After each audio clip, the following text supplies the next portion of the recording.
Thank you, Ms. Flores. Okay. I would like to call this meeting to order now. Thank you, Ms. Medrano. So GISD Board of Education work session, introductions, and superintendent search process review. Test. And we have Mr. Sullivan here, who's going to take us through the process. Thank you for being here. Remember, it's like a flashlight, so you want it right in your mouth, not like this. Like that. You have to talk. Okay. Good evening, not Mr. Lera, Ms. Medrano. How are you? I did bring packets that I thought we could work through this evening for each of the board members. There should be 5 there. I gave one. Ms. Medrano, do you think we should go ahead and get started on some of this work? Yes, sir. Okay. I'll wait until you get that then. Excellent.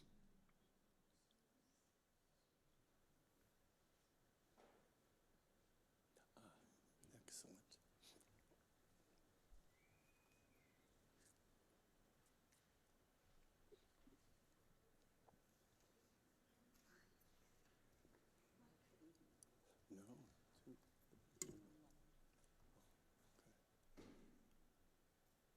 Good evening, Ms. Rodriguez. I'm Tom Sullivan. Let me introduce myself to all of you a little more and to anybody that's observing. I've been involved in New Mexico education since 1974, and I worked in the Moriarty District for 20 years, administration, campus principalships. Went to Farmington as an associate superintendent, then was superintendent there for 8 years. I worked as the director of the Superintendents Association for another 7 with Dr. Rendon, and then I unretired and was superintendent in Moriarty for 5 years, and I've been doing this kind of work with districts ever since. So I did include some information about myself in your packet just because, and I'll let Dr. Rendon introduce herself. So my name is Dr. Gloria Rendon, and I'm really happy to be back in your district because I did some work with your district a few years ago when you worked on your strategic plan. And, you know, everywhere I go, I say, this has got to be one of the best districts in the state because of all the wonderful things that you are doing. And so I'm really happy that you have selected us to come and help you with your superintendent search. Like Tom, I am a former superintendent myself, and most of my career was in Santa Fe. That's where I was superintendent as well as being a principal, associate superintendent, and everything else that goes with it. And then I worked with Tom as the professional development coordinator for the coalition, and then I became the executive director when he retired. And when I retired from the coalition, then I worked with CES, and I know that you guys are very connected with CES in doing your 6-year study and all of that work that you've been doing. So I worked with David Chavez doing some of that work, doing the Administrative Leadership Development Program. I was part of the group that developed that whole program and then did all of the teaching that went with it. And I stopped with the ALD program about 3 years ago, but then I've been doing a lot of consulting. I do superintendent coaching, so new superintendents, I help coach them their first year. Still do some work with the Aspiring Superintendents Academy. Very involved with what's happening with superintendents, and so I'm really glad to see that you are taking the time to really think about what you want in your new superintendent, and that you want to continue the great work that you're doing here. Someone said to us tonight that you're recognizing board certified teachers, 12 of them. My gosh, I think we have 12 in the whole state, right, Tom?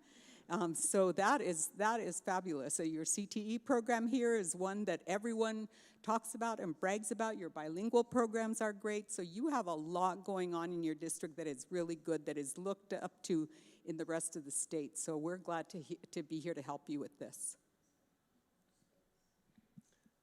Thank you, Gloria. And we have assisted other districts in superintendent searches. In the last just several months, I worked with both Deming and Hatch. Prior to that, Gloria and I worked in Eunice, done Jemez and Pewaukee, worked with Jemez Mountain and Dulce and Clayton. So been all around the state, and very pleased to be here, and as Gloria said, very glad that you guys are taking this the way you are.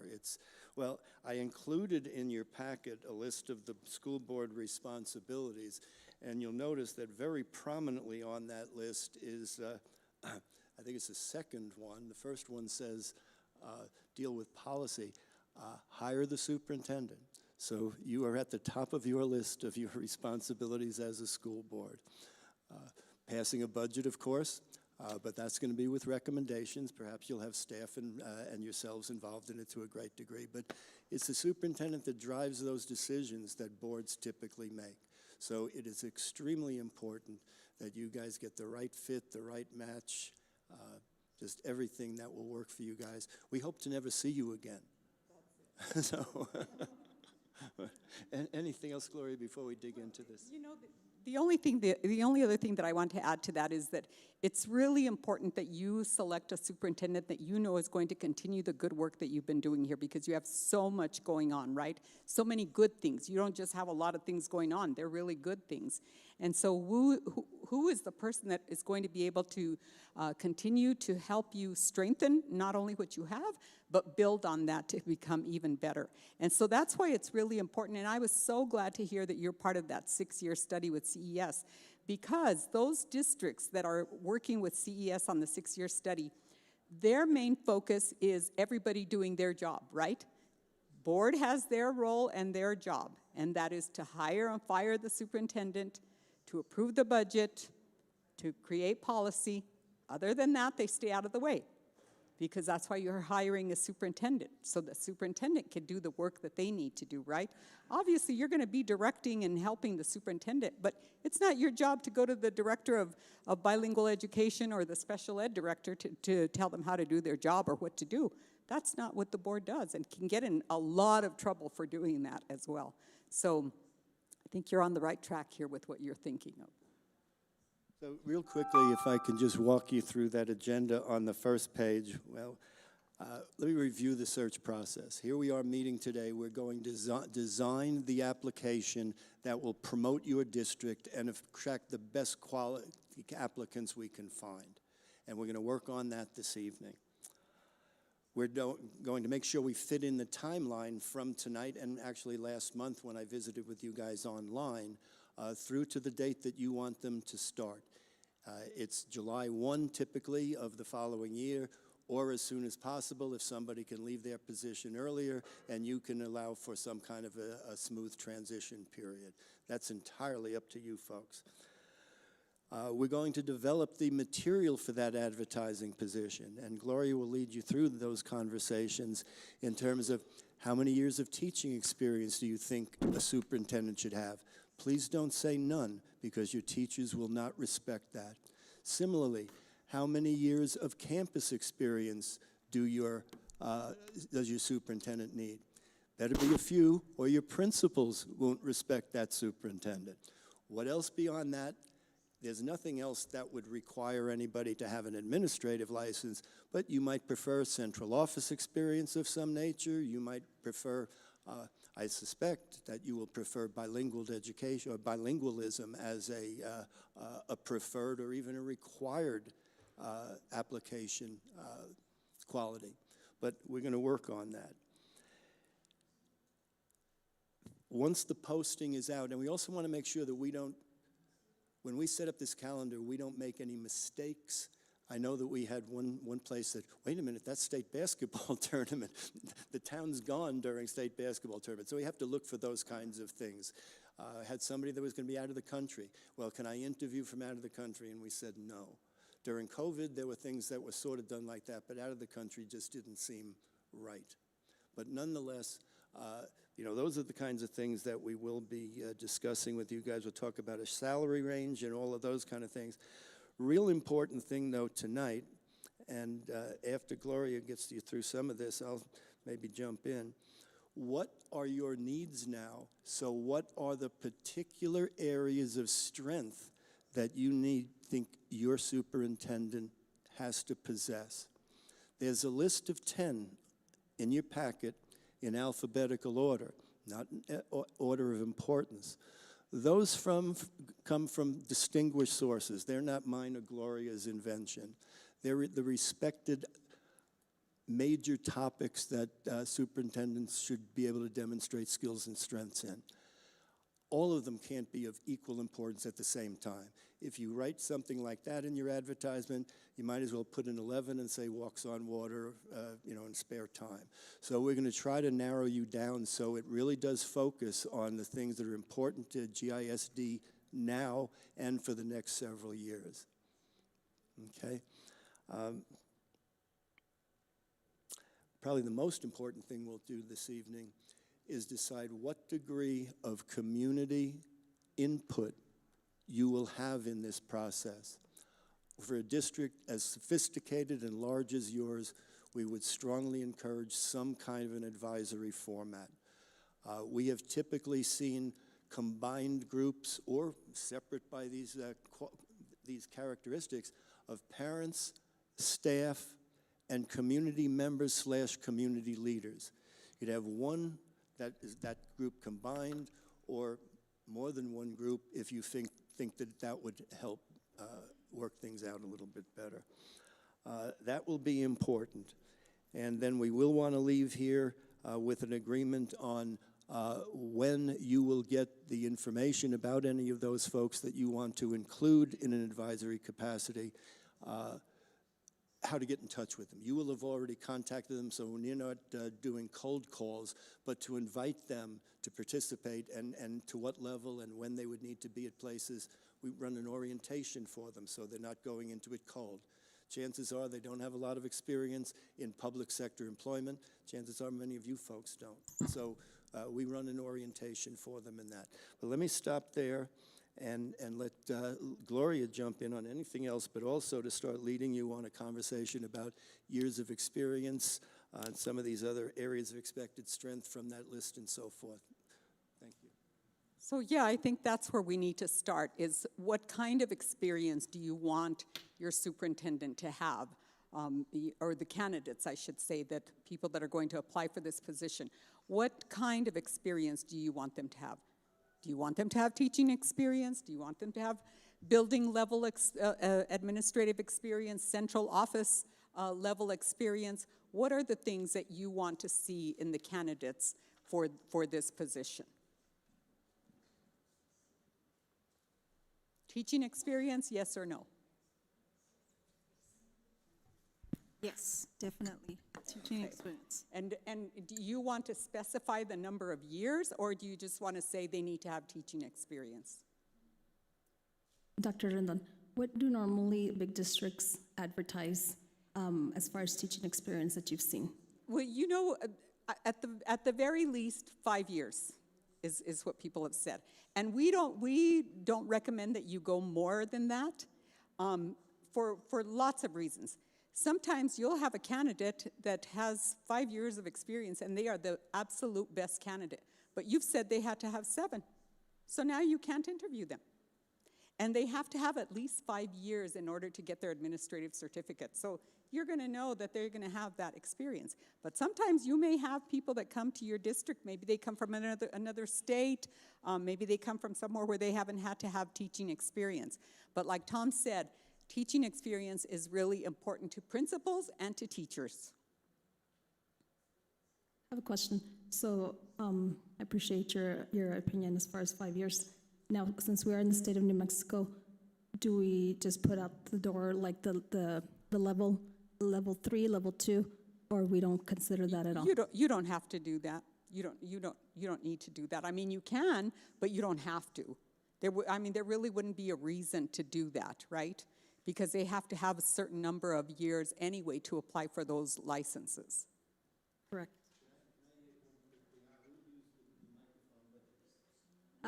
Mr. Sullivan, pardon my interruption. I do need you to use the microphone because we are streaming. I'm sorry. I thought And that if was you could the put it coach's closer to voice. your mouth, please. Thank you.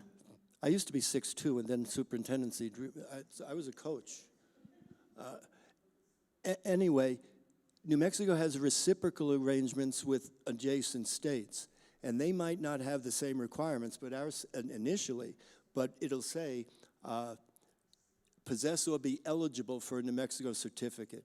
typically, the State Department will grant certification to people that have that kind of experience out of state, even though New Mexico State might have changed in the interim. So what do you think about teaching experience? You said yes, teach to teaching experience. Do you want to say what the number should be? Well, I believe you mentioned the 5 years is more or less the average, right? Yeah. I think that would be a fair number. Okay. You're taking notes, right, Tom? So 5 years of teaching, but you're taking those notes is what I'm saying, so we'll remember. Okay.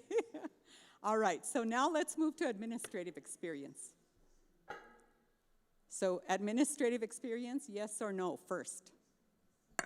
Yes. Okay. Yes. Building level experience? Are you referring to the level? So Elementary? building level would be a principal.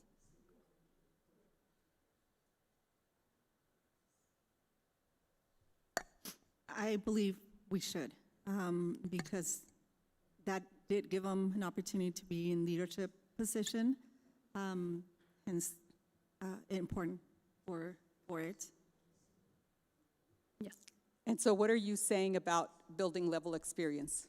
3 years, 5 years, 10 years? What are you thinking? More or less what, in your expertise, what has been the norm, per se? One caution is that, again, I'm sorry,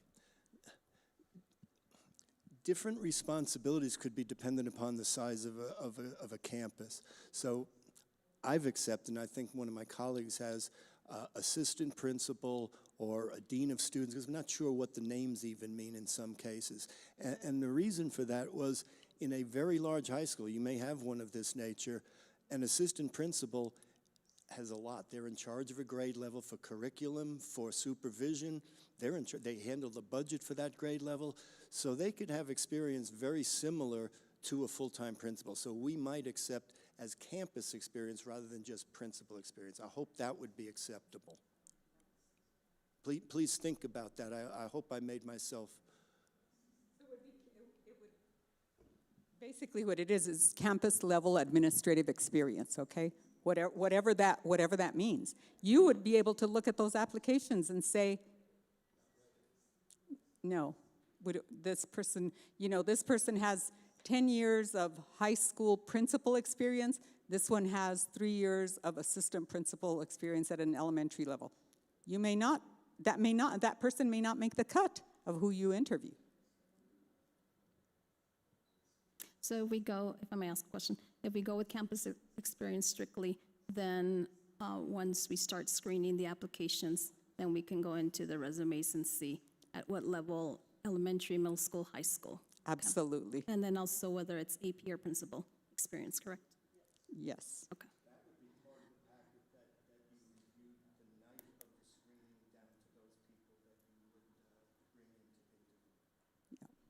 So for me, I would agree that campus experience would be listed as a Campus requirement. level administrative experience. 3 years is what you're saying? Is that the recommended that you said, 3 years? 3 years is, what a lot of districts require, especially if you're also going to require central office experience. For a district your size, I would say you need central office experience. It would be really difficult for somebody to come out of a building level administration, straight into the superintendency, not in a district this size. It happens all the time in lots of districts in New Mexico, but sometimes there are districts that have 3,000 kids, not the number that you have. Is there a recommended time for central office experience, or? Again, that's really up to you. I mean, it's anywhere from 3 to 5 years. Probably not more than that, because lots of times people don't stay at the central office level for that long. They're usually people that are wanting to move up to other positions, right? I would say to just ladies and gentlemen, just keep it at the central office experience. I would think, unless you think otherwise. So instead of what? So just- like to add central office experience, because our district is, pretty large district. You're saying you want to require central office experience. Yes. What did you say, 3 years? No, I said as a third thing. Yes. It would as a be third added. requirement. Now, the amount of years, you said minimum would be 3 recommended? I would say minimum would be 3, don't you think, Tom? Central office experience? I would rather just, my opinion is just keep it at central office experience. To Just see, say central to office see what experience? applicants we get. Okay. What, are you in agreement? I mean, this is something the board needs to agree on, right? I mean, we can say all we want. You're the ones that need to decide. I think that, again, because of the size of our district, we do have to have some number. Because if we leave it open, I mean, the person could have been central office for 6 months. Right. Yeah, I think that's a good point.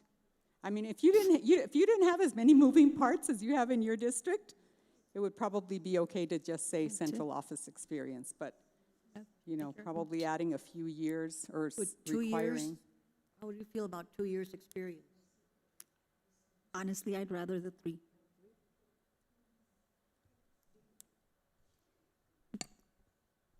Again, thinking about our district and the size of our district, it's a pretty big load, and if they haven't had time to really, 2 years is, I feel that's when you're already understanding a little bit more, but that 1 year, I think, would make them a little bit more aware of what the needs are. So let's see, let's just go back. So we said for teacher experience, it would be 5 years. And then for administrative, we said 3? Yes. Campus. Campus, right. 3. So central office, the 3? Let's see. Can I offer in a suggestion? As your Absolutely. consultant, I Absolutely. mean That's no why we need you no here. disrespect. If you say just central office experience, when you're reviewing the resumes, you can distinguish between somebody that's been there 6 months and somebody that's been there for a number of years. It doesn't prevent somebody from applying that might knock your socks off. See, and that's why. I'm sorry, I don't mean to argue, No, Ms. no, no, no. Rodriguez. No, that makes sense. Thank you for bringing that up. I think that's why we need you here, and we need to hear this. Thank you. And that's why, even though I just said yes, I hesitate, because experience is awesome. I get it. You can have a very good candidate before you who might have the 1 or 2 years of central office experience. Because there's so much more than just the qualifications, of course, when you start interviewing. So what do we think? Should we leave it open, or do you want to go less years?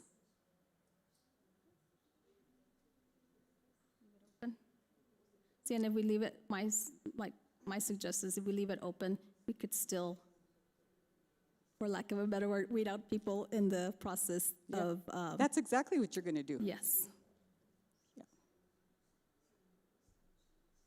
Yeah, but by the same token, I think that you don't want to waste your time on people that you know are not going to serve your district. And I get the point brought, but I feel that it also gives people that are truly vested and truly interested in acquiring what we have. So those 3 years, I know it's going to limit some people, but again, if they don't have the experience, maybe that's not the best fit for our district because of the magnitude of our district. So I think that, yes, we have the opportunity to screen it, and if they're not, if they don't qualify, well, we can remove those. But So it sounds like maybe 3 years is the sticking point. What if you just say 2? Would you be okay with just saying 2 years of experience? I would say, to find a happy medium, I'm going to say 2. Okay. Okay. So will I. Okay. that works. All right. Okay. All right. So those are the qualifications or the requirements, at least, right, for experience. Good start. Yeah. So let me just say that means that you are going to be looking at people that have had at least 6 years of administrative experience, 5 years of building level, and at least a year or 2 years of central office administration. So 7 years really is what you're asking for, which is not a bad thing for this size of district. Minimum for sure. You guys are... Okay, if we're moving on, what I would like you to do is, we won't look at well, you can look at the timeline to see where we are tonight. February 10th, we're going to work with the board to develop all advertising material, required experience, desired skills, salary range, timeline, etc. Let's look at required experience. No, I'm sorry, we just did that. Let's look at desired skills. Do you see that list? Skills, characteristics, candidate, qualities, areas of strength? Maybe I should. It's a sheet that looks like this. I'm sorry, before we move on, can you repeat the number of experience or years of experience having all? I put 5 years of teaching, minimum, 5 years of teaching experience, 3 years of campus administration, and 2 years of central office experience. Okay. Does that sound correct? Yes, sir.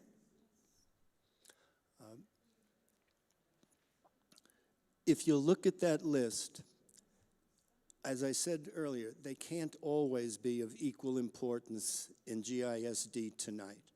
So I'm going to ask you folks on an index card I'm going to give you. Where do I put that? Okay. I'm going to ask you on an index card so that you're doing it personally. You're not being influenced by your neighbor at all. To put down, let's say 4, because I don't think you want to list more than 5, and I'll be shocked if you all land on the same square the first go-round. But I'm going to chart I'm going to shuffle the cards, and then I'm going to chart how many of those skill sets received your support. You're saying, that's important to me right now. Let me give you one example of why I say that. When Gloria and I worked in Eunice, the superintendent of 17 years was retiring on July 1, June 30th, as was their finance director of many years. Guess what was at the top of the list of skills that they wanted in a new superintendent? Finance, because they were losing both at the same time. You know, another district, maybe it's instructional leadership. It should be. That should be at the top of any list. I'm not disputing that. But there are things at a given point in time that are extremely or more important to a district. That's what I want to determine so that that's how we can build your application and your promotional material.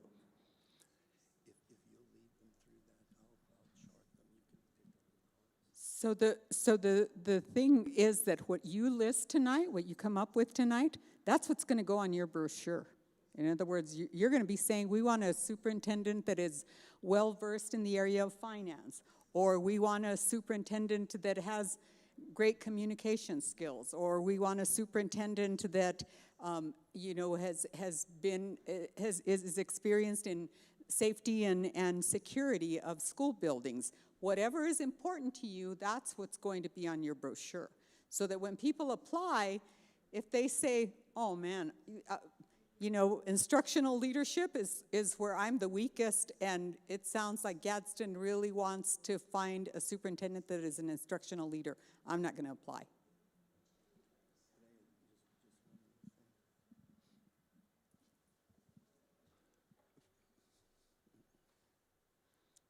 The other thing about that is it will drive the interview questions that you might ask, as they would for any advisory committee. The reason I say that, let's say that we're going to ask 15, 16 questions throughout an interview, and you've identified 4 or 5 that you think are important.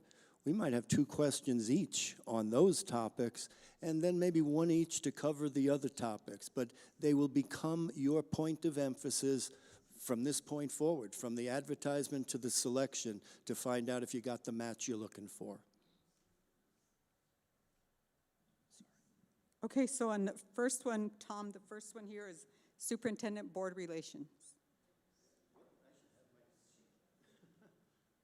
Superintendent Board Relations is number 9. Okay. And then finance. Instructional leadership. And personnel management. Okay, finance again. Personnel management. Technology. Superintendent board relations. And integrity and values.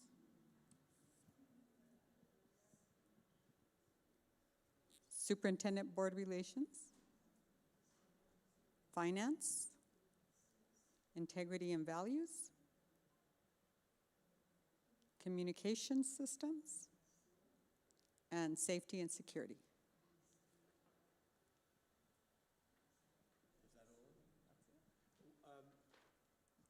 If there's somebody online, is there somebody joining us online? Oh, I'm sorry, because I was going to suggest that we could let them text one of you, the president or sitting president, to give them that information. Okay, well, let's look at this and see what you folks want to do. Well, let me just say, you've got 1, 2 with nothing. And I don't think you're too concerned about school, what is it? School law and legislative issues you're not concerned about, and you're not concerned about public relations at the moment. Okay? So you've got 3 votes for finance, 3 votes for superintendent board relations. Those are going to make your list. What do you want to do with 3 of these that have 2, and 1, 2, 3, 4 that only have 1? The simple thing would be to include the ones that had 3 and the ones that had 2, because they are suggesting that those are important to you now.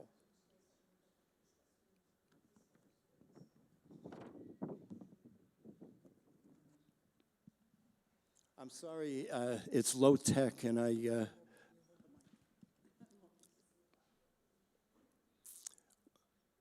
seeing a couple of heads nodding. What are we going to say?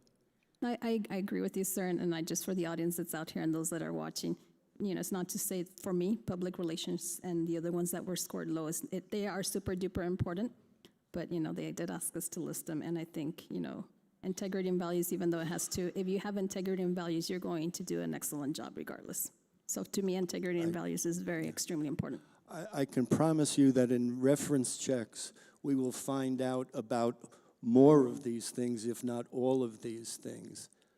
And the other thing you might find interesting, any advisory groups that you use will develop their own questions. They might not care as much about board superintendent relations, so we'll use this list to drive some of their questions also. Same kind of a process.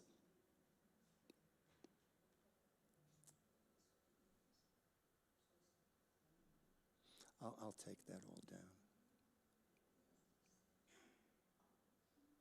So we've got finance, integrity and values, personnel, and superintendent and board relations. I feel obliged to share one thought with you. We never saw integrity and values on a list like this until the last 2 years. I don't know what's going on, but I guess there have been enough scandals that it's on the top of districts' lists now.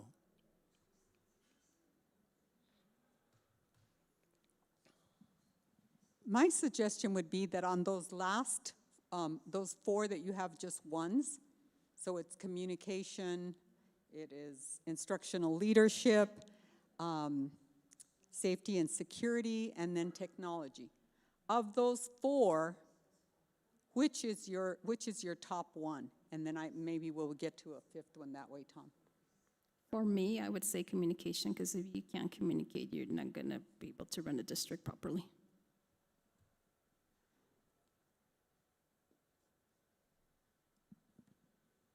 What do you say, Mrs. Lira? Oh, Ms. Medrano. I think public relations is very important.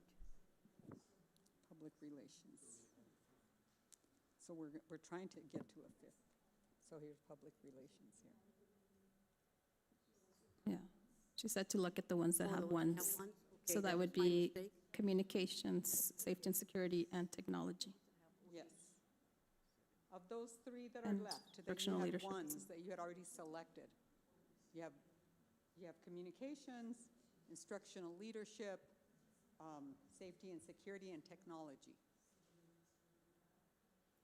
So I'm just going to say, this is me personally.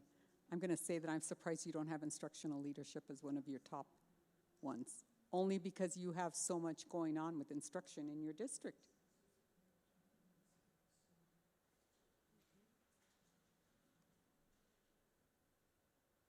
I would go with safety and security.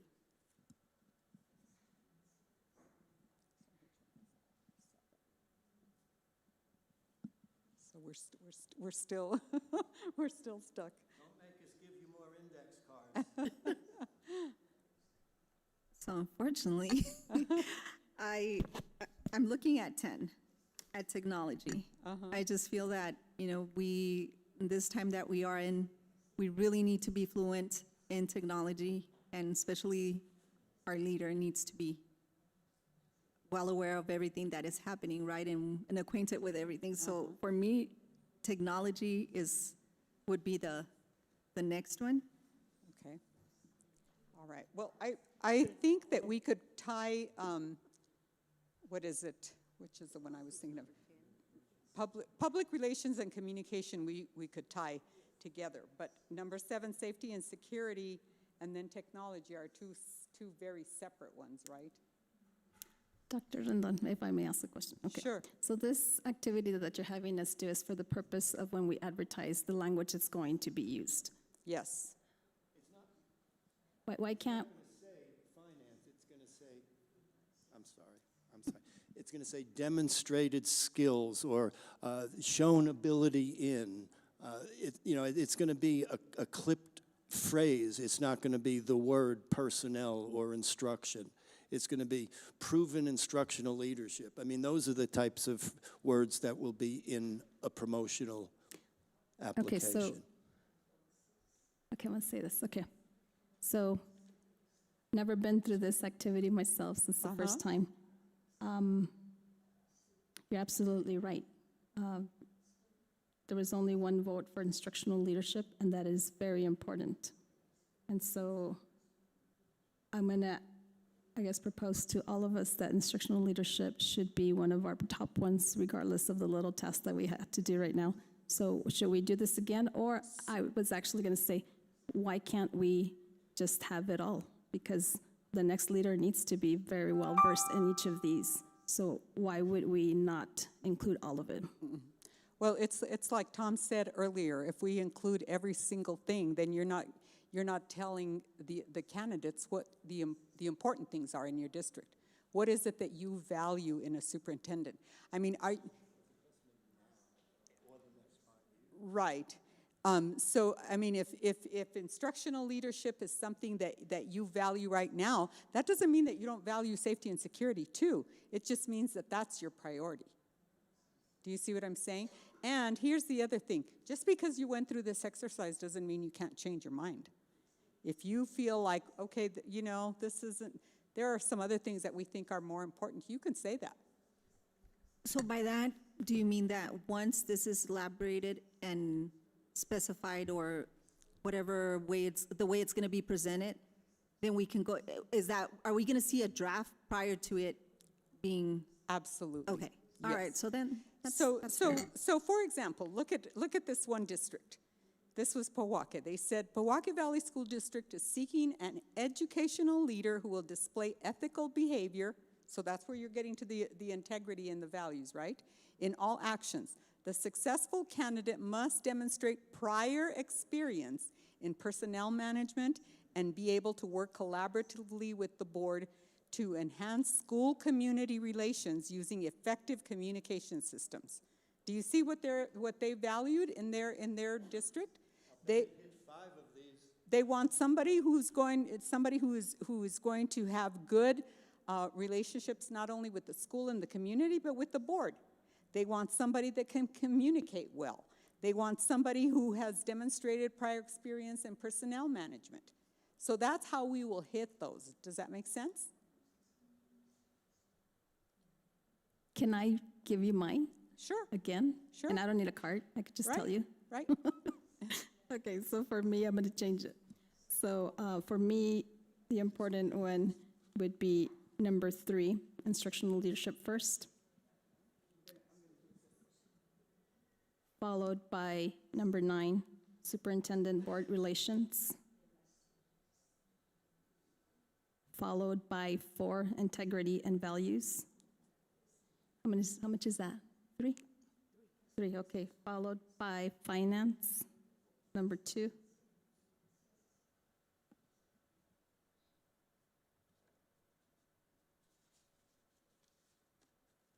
This is hard. I don't know if I should go with communications or safety. Yeah, again, I would remind you that the way you advertise it doesn't put limits on the way you interview. If even between now, because the interviews could be 2 months from now, literally, there may be enough changes that there are other emphases that you want to make sure are covered in the interview. You do not have to list everything that you're about to ask. In fact, that would make their lives easier. So I guess I'm going to go with communication systems. That's my 5th one. And we can interweave communication systems and public relations. I think that they can be closely enough connected. So if you look at them now, you've got communications, finance, instructional leadership, integrity, and superintendent board relations.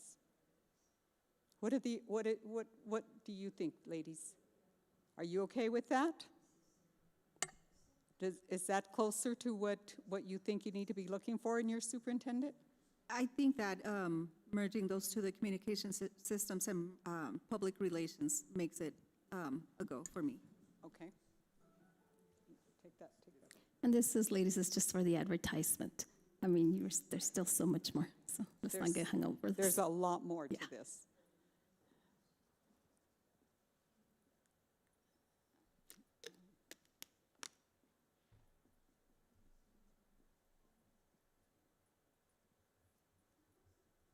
Ms. Medrano, what do you think? Are you okay with these 5? Yes, I am. Okay. All right, so there we are, with those 5.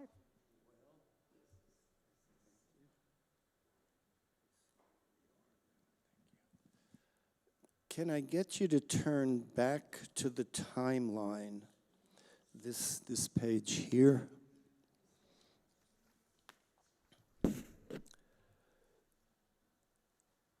It will be the better part of a month.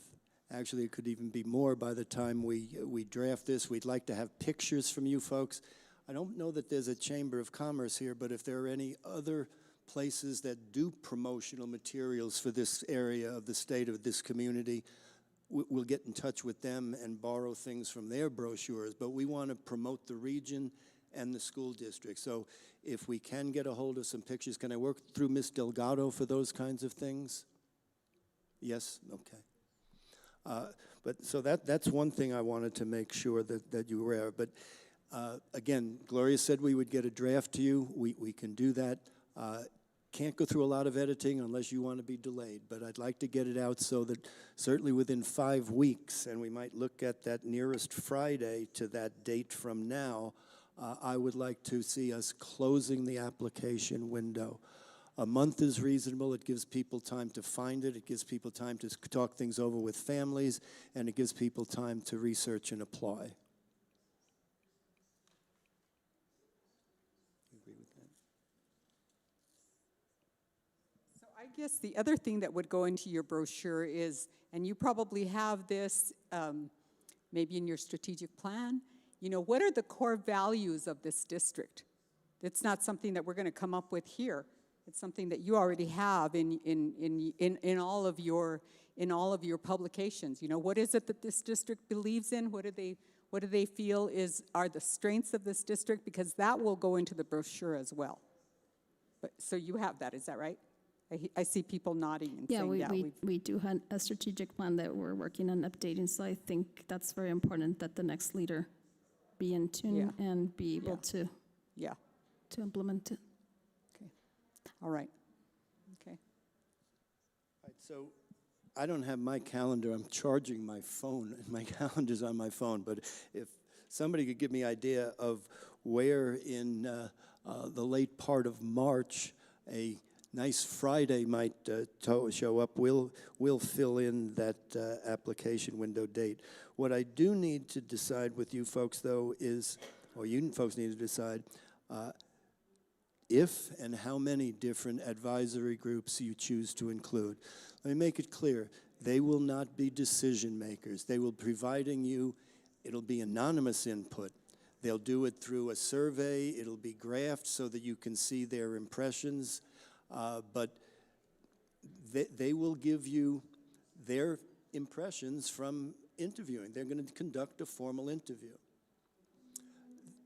Again, because they don't do that often, we will ask somebody to facilitate that interview and ask the question so it's consistent for any candidate. But that's one thing. If you are going to use at least one, I said I think it should be a combination, or it should be composed, whether it's one or more than one, of staff, parents, and community. Among staff, if you have an active teacher association, if you have collective bargaining agreement, CBA, I would encourage you to allow a representative minimum of that group to be part of this. If you have a PTO, make sure that you've got, you know, I don't know whether you'd have a district PTO as opposed to a campus level PTO, but those are the kind of parents that you probably all know, and I've never called one and had them anything but flattered to be invited to be part of a process like this. Never talked to one. So I hope that we can get you on that and agree upon a date by which you will have that information for us.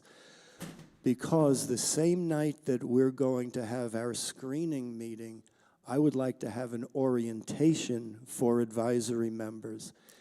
Ideally, so that those folks don't have to leave work, we've started those at about 4 o'clock, and the orientation is taken no more than an hour.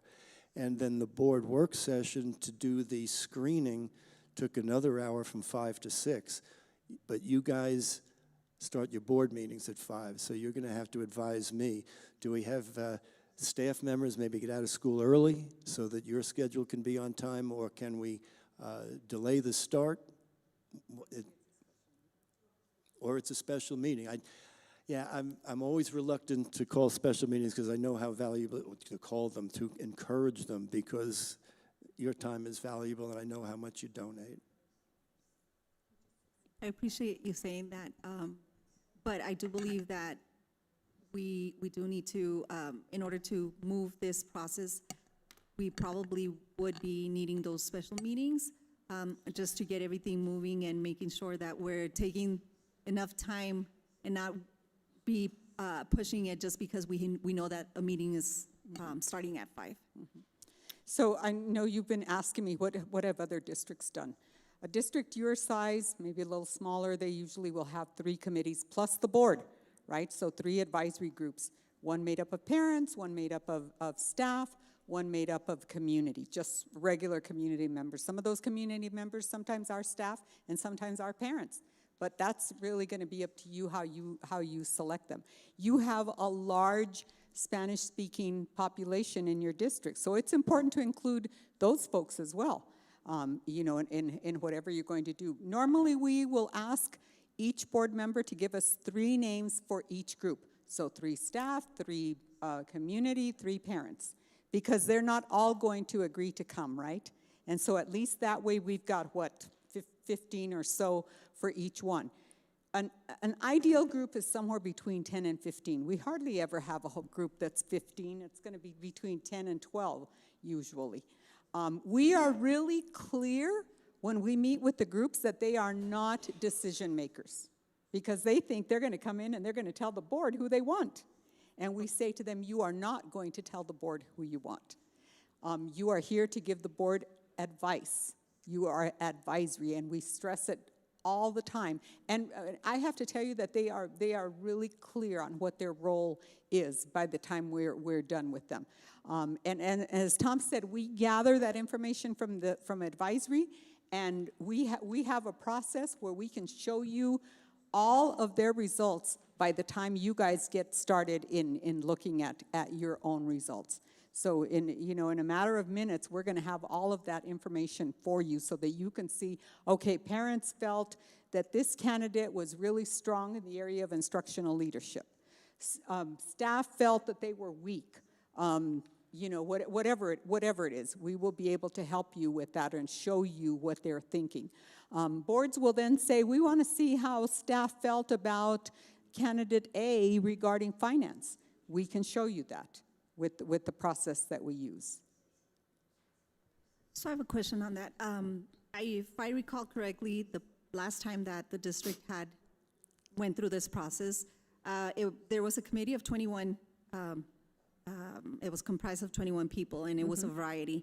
And I think the way that it was done is that they would submit interest. So instead of us, because you said for us to bring 3 names of each area, I believe the way it was done before, and I don't know exactly if someone else could validate that, but you as an interested person that wanted to be part of this, you would submit, and there was sort of a survey, and then it was all online, and that way, I think it would be a good thing too, because we see, you're not just gonna go tell someone, hey, I want you to be part of the committee. It's gonna be something that they're looking forward to or doing, that they're wanting to do. Yeah. Would you agree with something of that nature? So again, it is your process. If that's the way you want to bring advisory groups together, we'll honor it however you want to do it, as long as you make sure that it's not just all parents or all staff. You don't want to alienate any of your groups in your district. I think that making sure that there's that information, right, and they would select if it's staff, what area they fall into, because it just leaves it very transparent. I feel that once you tell a specific person, it's almost like you could get them to incline to a certain degree, right? And we don't want that. We want it to be open. We want it to be honest. I see. And so again, if they select to be a part of this, that's what they're going to be vested on this. Right. And of course, we're depending on the board members to get those names, right? So you would have to come up with a process for how you're going to acquire those names, whether it's to publicize it, make that request in a board meeting and give people the information about how they can apply, right, to be on the committee. And then to let them know that from the large group that you gather, you're going to select 7 teachers or 7 staff, 7 parents, 7 community, whatever it is you decide. Dr. Rendon, I'm sorry to interrupt you. We should be already in our next meeting, but I was going to ask you ladies, I don't know that we are done today with this. I really don't feel. Yeah. I don't think we're done. So I'm proposing that probably we need to continue this conversation, table it at this time, and then reschedule, well, not reschedule, set another work session to continue this conversation. So this is what I'm going to suggest to you, because, we want to have input from all of your board, Correct. right? And so if it makes more sense for us to do this in an online meeting, we can do this in an online meeting. We're having the same kind of discussion, right? Yes, and you're going to publicize it however you publicize meetings. So I think, I think that they're already getting into I'm very sorry about that. I truly am. But the only thing we need from you now is an understanding of the role of an advisory group, the date by which you would give us names, and a date by which you would want to hold your screening orientation.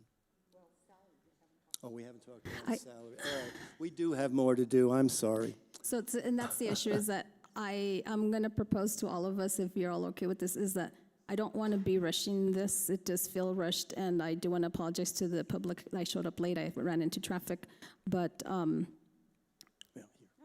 No, this is a huge decision Yes, that yes. you are making. This is a huge, important decision that you are making for your community. So don't feel bad about taking another meeting to talk about these things. Mm-hmm.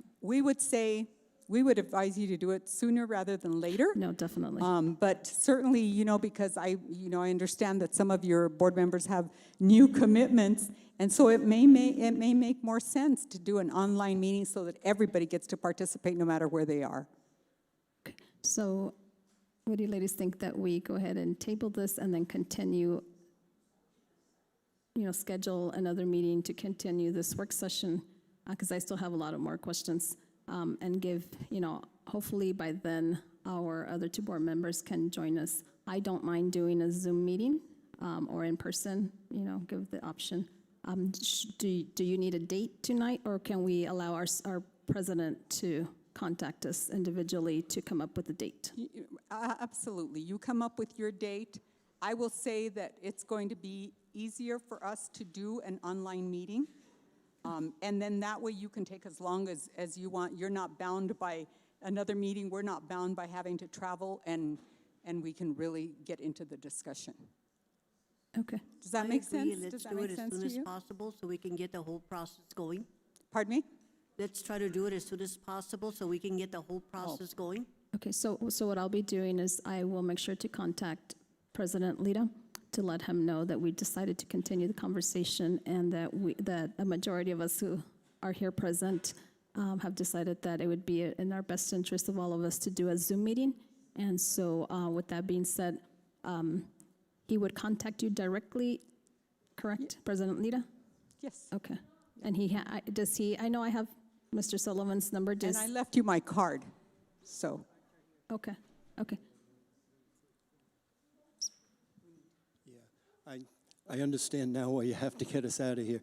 The one thing I would suggest, though, is that if you're going to have a special Zoom meeting, if it's not going to be delayed till the next regular meeting, that would be better for you, because otherwise you're pushing this back further into the spring. You'll have more competition for vacancies. Right now, I think you are in a good position, so I just encourage you not to wait too long to get back with us to get this process moving forward again. No, and I would encourage, we're not going to delay. And I would also recommend that these kind of meetings, yes, be done separately, ladies, not before a regular school board meeting, because we don't have the time to do that. And that way we could take our time and then just realize that our calendars are going to have to work around this one way or another. So with that being said, I will be Mr. Lita, our president, school board president, will be contacting you. I do want to take the time to thank you for making your way down here from Albuquerque. It's a pleasure to have you this evening, and we'll stay in contact. And thank you for all you do and for assisting us this evening. Thank you so much. With this, I am going to make a motion to adjourn our work session. All in favor? Aye. Motion carries. We are now adjourned for our work session. We're going to take just a 5-minute break, please, and then we'll continue with our regular school board meeting. Thank you.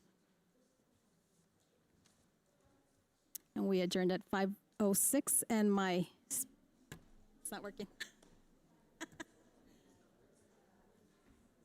Test went, well, now it is. I was just going to say that we adjourned at 5:06, our work session. Thank you.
How are you Just doing? fine. I'm doing Good, fine. good. Okay, I went ahead and I sent all your board members this email. It's from yeah, okay. So just to make sure you do that as soon as you can. And also, Carmona sent out an invite for this educator conference in Las Cruces. I guess Flores went ahead and recommended for you guys to go. If you are going to go, let me know so that I could do a, yes. Okay, all right. And then do you have For that trip, I'll just tell it, you know, it's just trip gonna be.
Good evening, everybody. Thank you for joining us this evening. I do ask you that you please take your seat and also please put your phones on silence.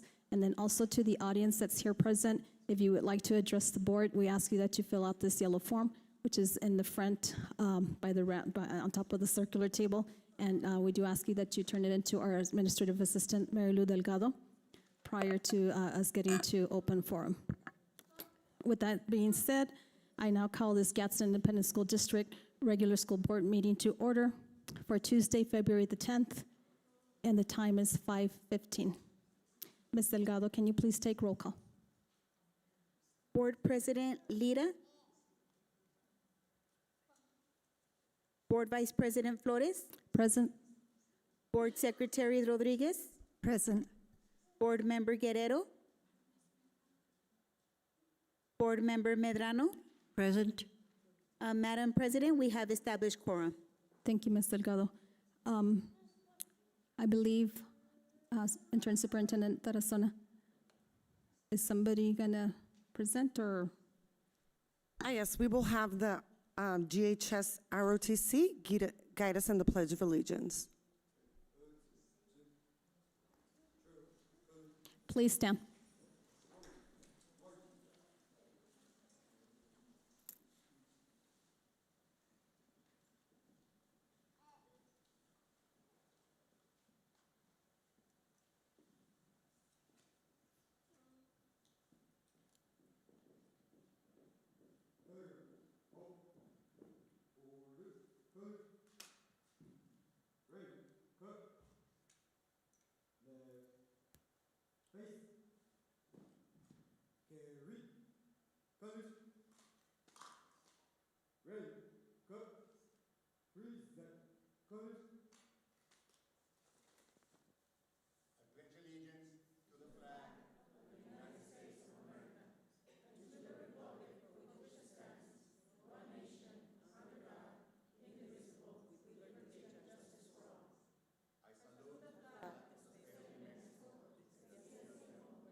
I'm going to go and read our mission statement.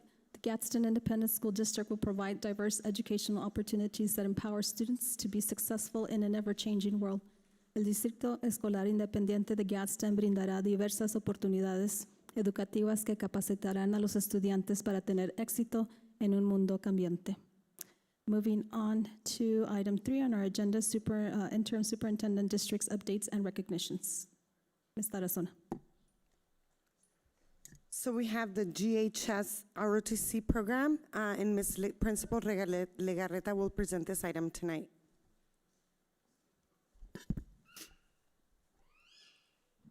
Good afternoon, Vice President Salazar Flores, Interim Superintendent Ms. Tarazona. It is with great honor that I would like to introduce Chief Jesus Escudero and Chief Senior Fabian Salazar to talk to you about the honor that we received this year.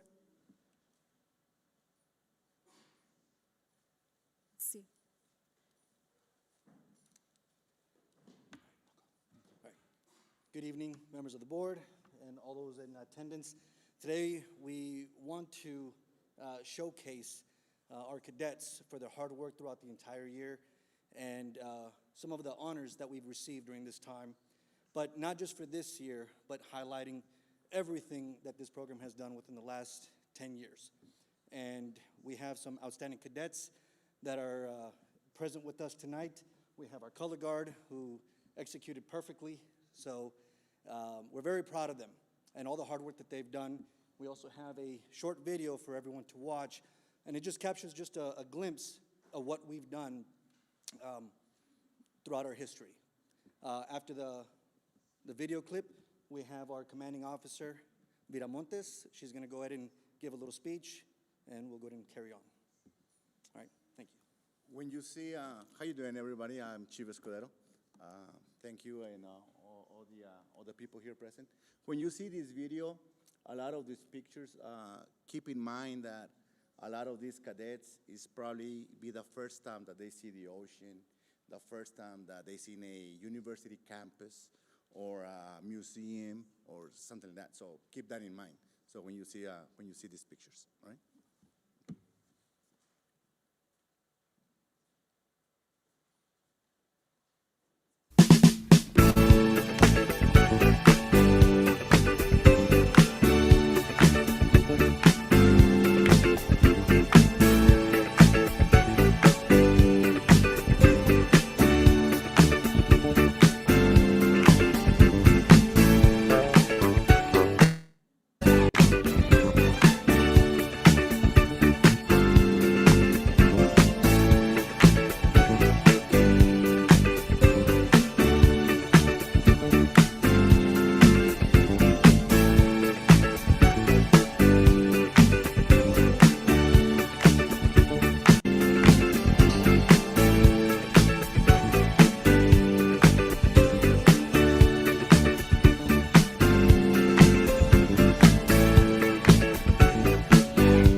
Good evening to the school board and everyone in attendance. My name is Lieutenant Commander Naomi Viramontes, and I'm the commanding officer of Gadsden High School's NJROTC program. Good evening to every person in this room right now. I'm the executive officer at the Gadsden High School NJROTC unit. My name is Cadet Jesus del Real, and we are here to show a speech for you guys in this current moment. Pretend it's a flashlight, about a fifth, and like pointing right at your mouth. A cadet's voyage. For the 4 years that we seniors, and the 3 years that juniors have been here, we've watched this NJROTC program shape us into strong and capable young adults. The unit has proven itself to be something recognizable and outstanding in our community and the communities we help. During the 12 years that Chief has been aboard, his leadership has led to outstanding achievements, such as 10 consecutive Distinguished Unit with Academic Honors Awards, and an 11th award coming up later this year, allowing us to be recognized as a top 10% unit nationwide. Our drill teams consistently compete at the regional level and excel in these competitions. Every year, more cadets become part of something meaningful in the program, shaping a future that continues building leaders, discipline, and progress. Our excellence has led us to competitions far from home and beyond the trophies. The experiences from the orientation trips shape our futures. We have traveled far beyond New Mexico. Examples such as Dallas, Texas, the Southern Methodist University, San Diego, California, visiting the Olympic Center, College Station, Texas, visiting Texas A&M, Anaheim, California, visiting the University of California at Los Angeles, Tucson, Arizona, University of Arizona, Phoenix, Arizona, Arizona State University, Washington, D.C., the Lincoln Memorial, Annapolis, Maryland, at the U.S. Naval Academy, and various military bases such as Fort Bliss, Davis-Monthan, San Diego Naval Base, and Alamogordo. These trips were not simply about having fun, but also about allowing cadets to imagine futures outside of New Mexico. Competing isn't just about winning trophies, but about learning to handle pressure and how to become the best version of yourself when it matters most.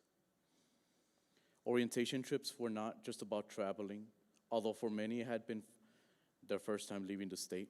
The trips were about expanding horizons to a life possible outside of New Mexico. Still, our eagerness to travel has not stopped us from helping our communities in different ways.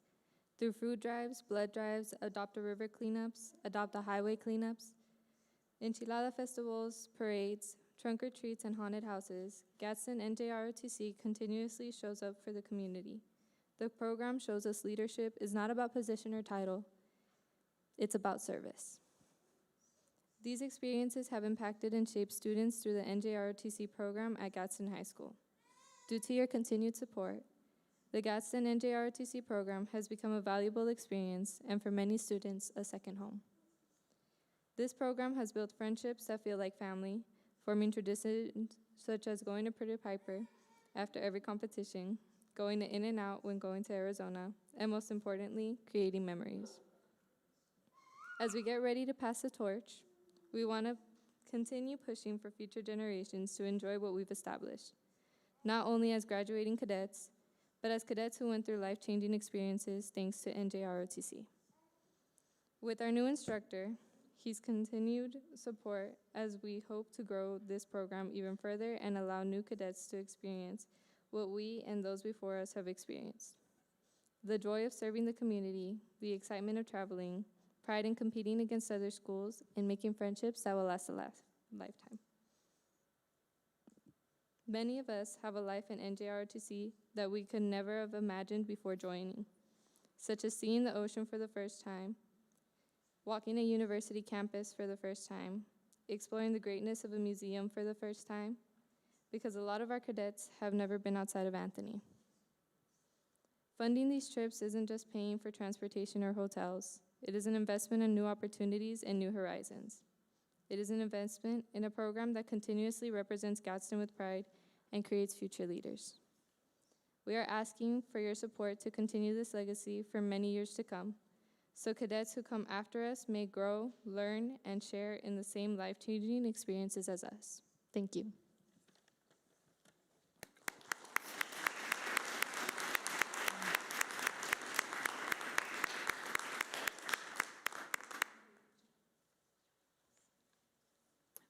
Yes, yes, come up to the podium so we can take pictures of you guys.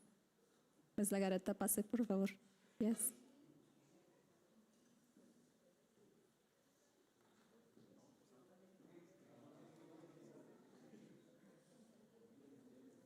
You leave the pictures to me.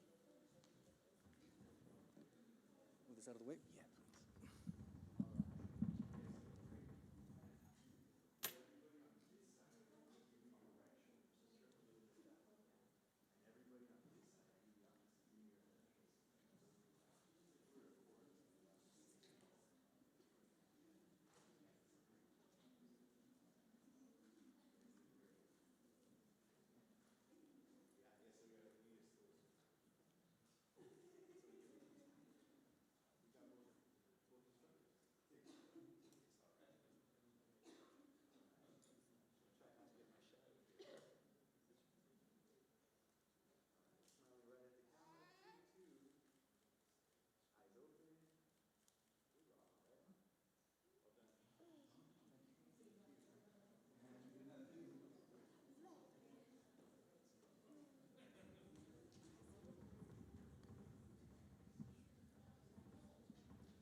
You can continue.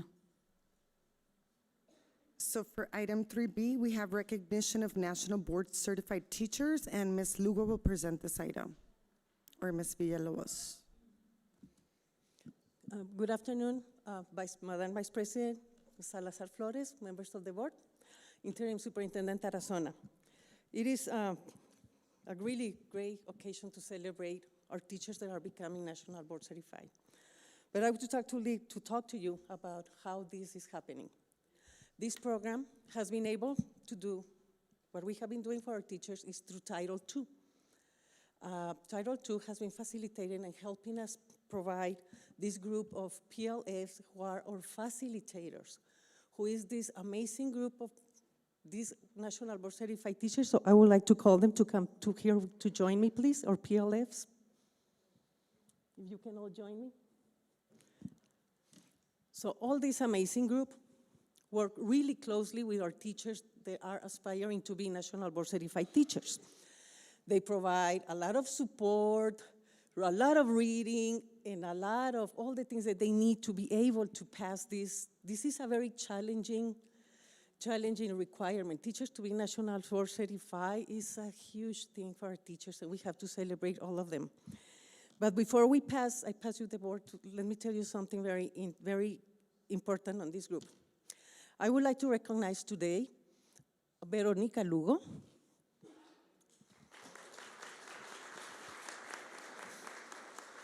So let me tell you something really great.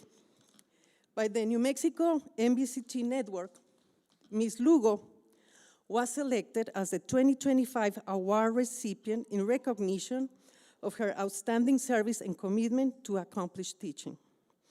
She was honored during a special awards luncheon at their annual conference of the National Board Certified Teachers Network in September, which is a huge honor because they are recognizing how Gadsden is becoming a leader on having National Board Certified teachers. We are the district in New Mexico with the highest number.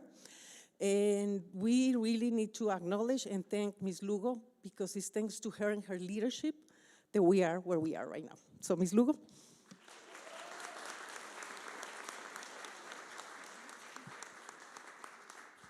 Okay, good evening, Vice President Salazar Flores, members of the board, Interim Superintendent Tarazona. Tonight, we're gonna celebrate our National Board Certified Teachers. So, do you wanna go to, yes.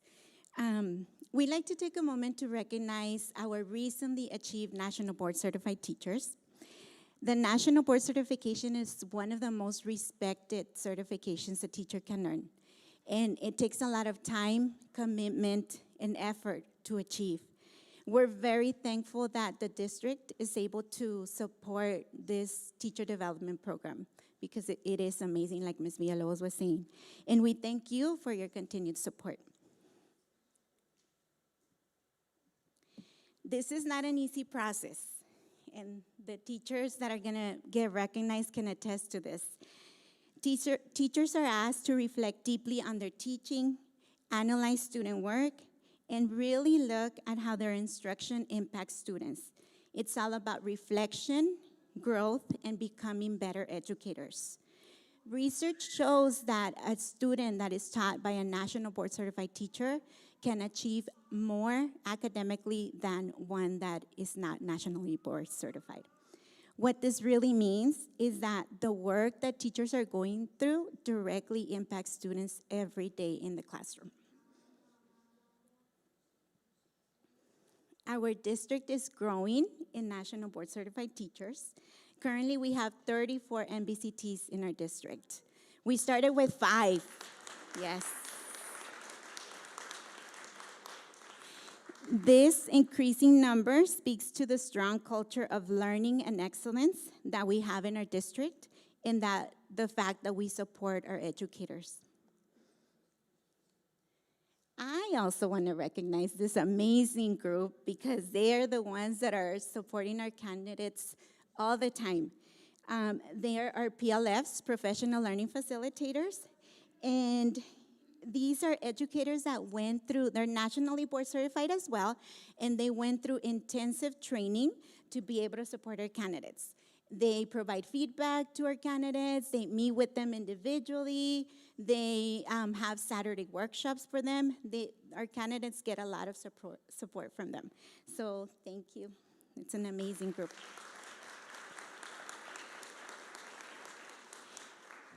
Their guidance and encouragement make a big difference. The national board passing rates for teachers that just go through the process alone is 15%. And with PLF support, that percentage increases to 45%. So it is a big difference. The help that we provide or going through a PLF is much higher chance to achieve. And they are very busy. This year especially, right? Currently, we have 81 candidates working in their journey towards National Board Certification. And yes, it's a lot of teachers. They represent a variety of grade levels from pre-K through 12th grade, a variety of content areas. We have music teachers, art teachers, SPED teachers, language arts, all, I think, the only certificate area that we don't have is social work, or counseling, sorry. But other than that, right now, we have all of the 25 certificate areas that are available. We have candidates working towards that. And so we wish all of our candidates continued success as they move forward in their journey. I'd also like to take a moment to recognize the families of these educators. This process requires many hours outside of the school day, and their support and patience makes a big difference. We truly appreciate them being part of this journey. And I really think that this is a time to recognize the families. So if there are families of our National Board candidates, if you could please stand up for recognition.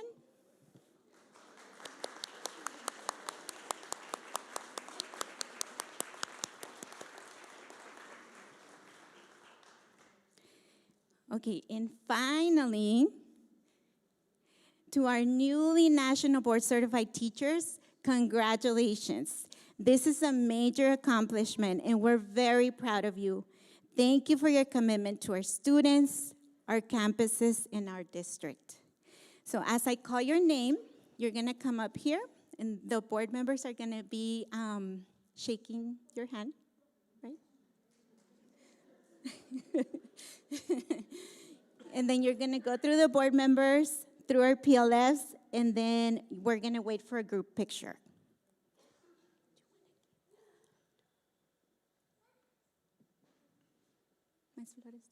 stand over here so you can give the plaque to the...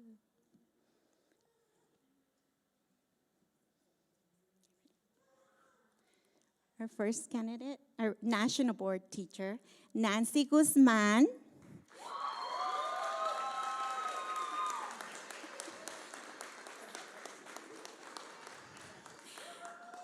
Nancy Guzman is from Anthony Pre-K, and she's an exceptional needs specialist.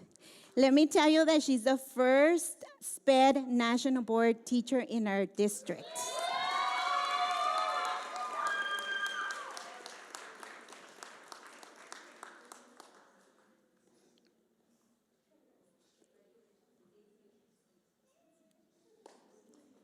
Alejandra de León.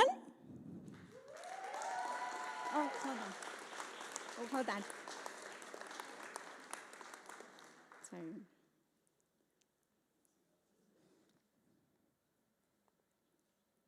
She's from Santa Teresa Elementary, and she's certified in literacy, reading, language arts.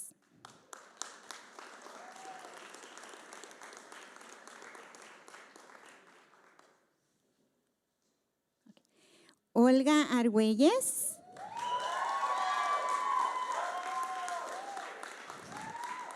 She is from Riverside Elementary, and she certified in literacy, reading, language arts.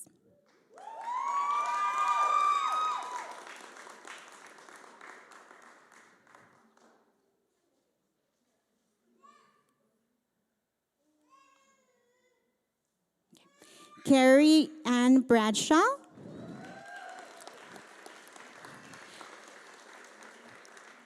She is from Vado Elementary, and she's certified in literacy, reading, language arts.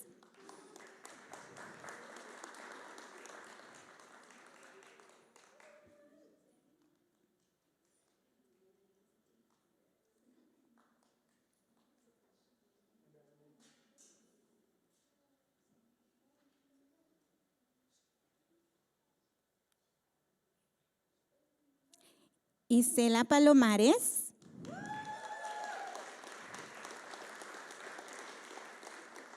Ms. Palomares teaches at Gadsden High School, and her certification is in Career and Technical Education, CTE.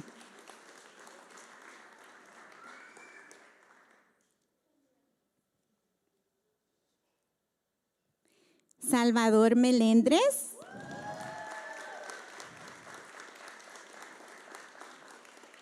Also from Gadsden High School, and certified in Social Studies History.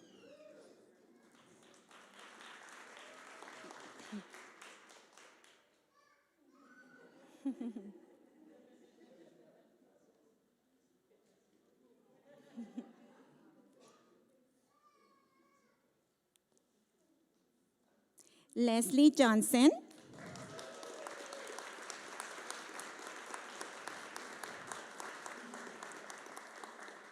Teaches at Santa Teresa High School and certified as English Language Arts.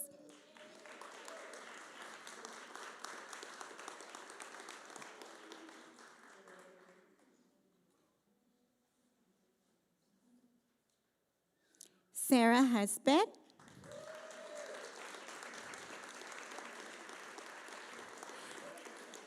Also from Santa Teresa High School, certified English Language Arts.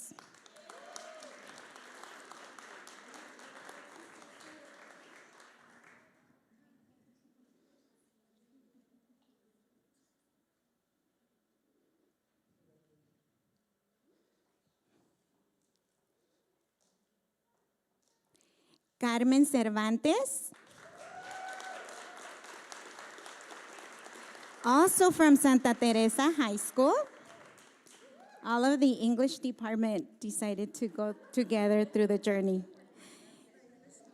Yes, and certified English Language Arts.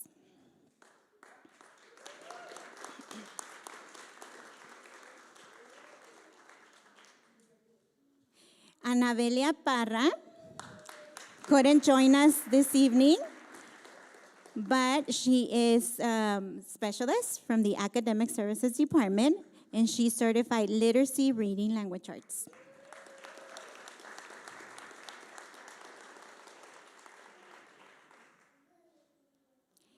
And Dr. Gabriela Dolza couldn't join us.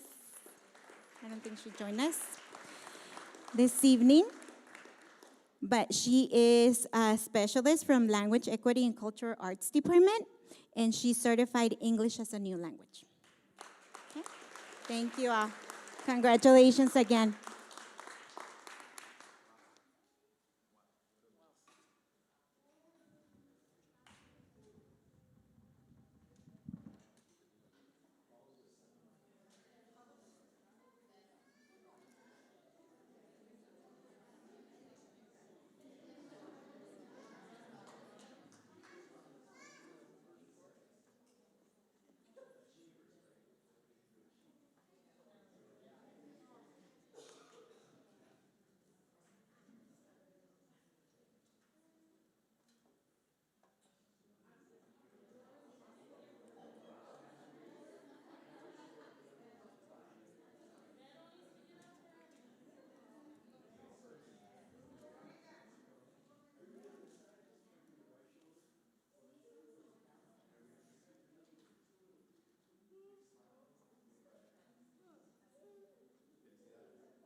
Okay, moving on to item 3C, we have parent communications, remind social media analytics by Mr. Carmona. Good afternoon, Vice President Salazar Flores, members of the board, Interim Superintendent Tarazona. I bring before you our rates of successful messages sent in the last 30-day period. We're at 49,234. And we are hovering at that 91% success rate. Next slide, please. And as you can see, we're very consistent. Now, I just want to remind you that the sun is setting on Remind, and it is rising on Parent Square. So my goal is that we won't lose any traction, and we will improve when we do that. That is my hope, that we'll be able to improve our messaging with this transition. Next slide, please. Thanks to the support of the community, our Facebook trend for the 30 days was exceptional. I've cheated. I started republishing last year's Teacher of the Year to drum up some interest about this year. So Mr. Melendez, who was just featured as achieving National Board Certification, his video got a lot of traction. He's a beloved member of our community, and so I shamelessly used him on there to get some more engagement on our social media. Next slide, please. Our followership has increased as well. You know, we always do have a few people that unfollow for a variety of reasons, but our net follows is up by 130, which is a very good rate. Thank you. Now, the transition to Parent Square is not without its hiccups, because it does have to pull the data from our student information system. It does take some tailoring. I was very disappointed to see when we went live, we're live now, we haven't sent out any messages with Parent Square. Mostly because of this, we were only able to reach 67% of our parents. But thanks to the help of Margie Bernholt, our director for the Student Information System, we worked with, next slide please, with our friends over at Parent Square, and I'm happy to report that we are now at 98% reachability, contactability. We're able to reach most of our parents. And I compare that to even with Remind, where we're hovering at 91%. So 98% is already an improvement in that area. And I think that might be the last of my slides. I stand before you for any questions. I appreciate your support. You guys do great on social media, by the way. Thank you for supporting us. Thank you. So next item 3D, student activities representative was not able to be here tonight.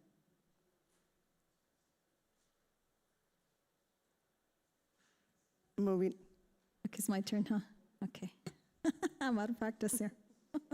Okay, moving on to our board members' report for this evening. I'm going to go ahead and start by asking Secretary Rodriguez. Go ahead, ma'am. Well, good evening. There's always so many good things happening in Gadsden. And as you saw earlier, we had a work session to hire the superintendent. So it's something that I personally take very seriously because it's important for us to continue with the momentum that we currently have.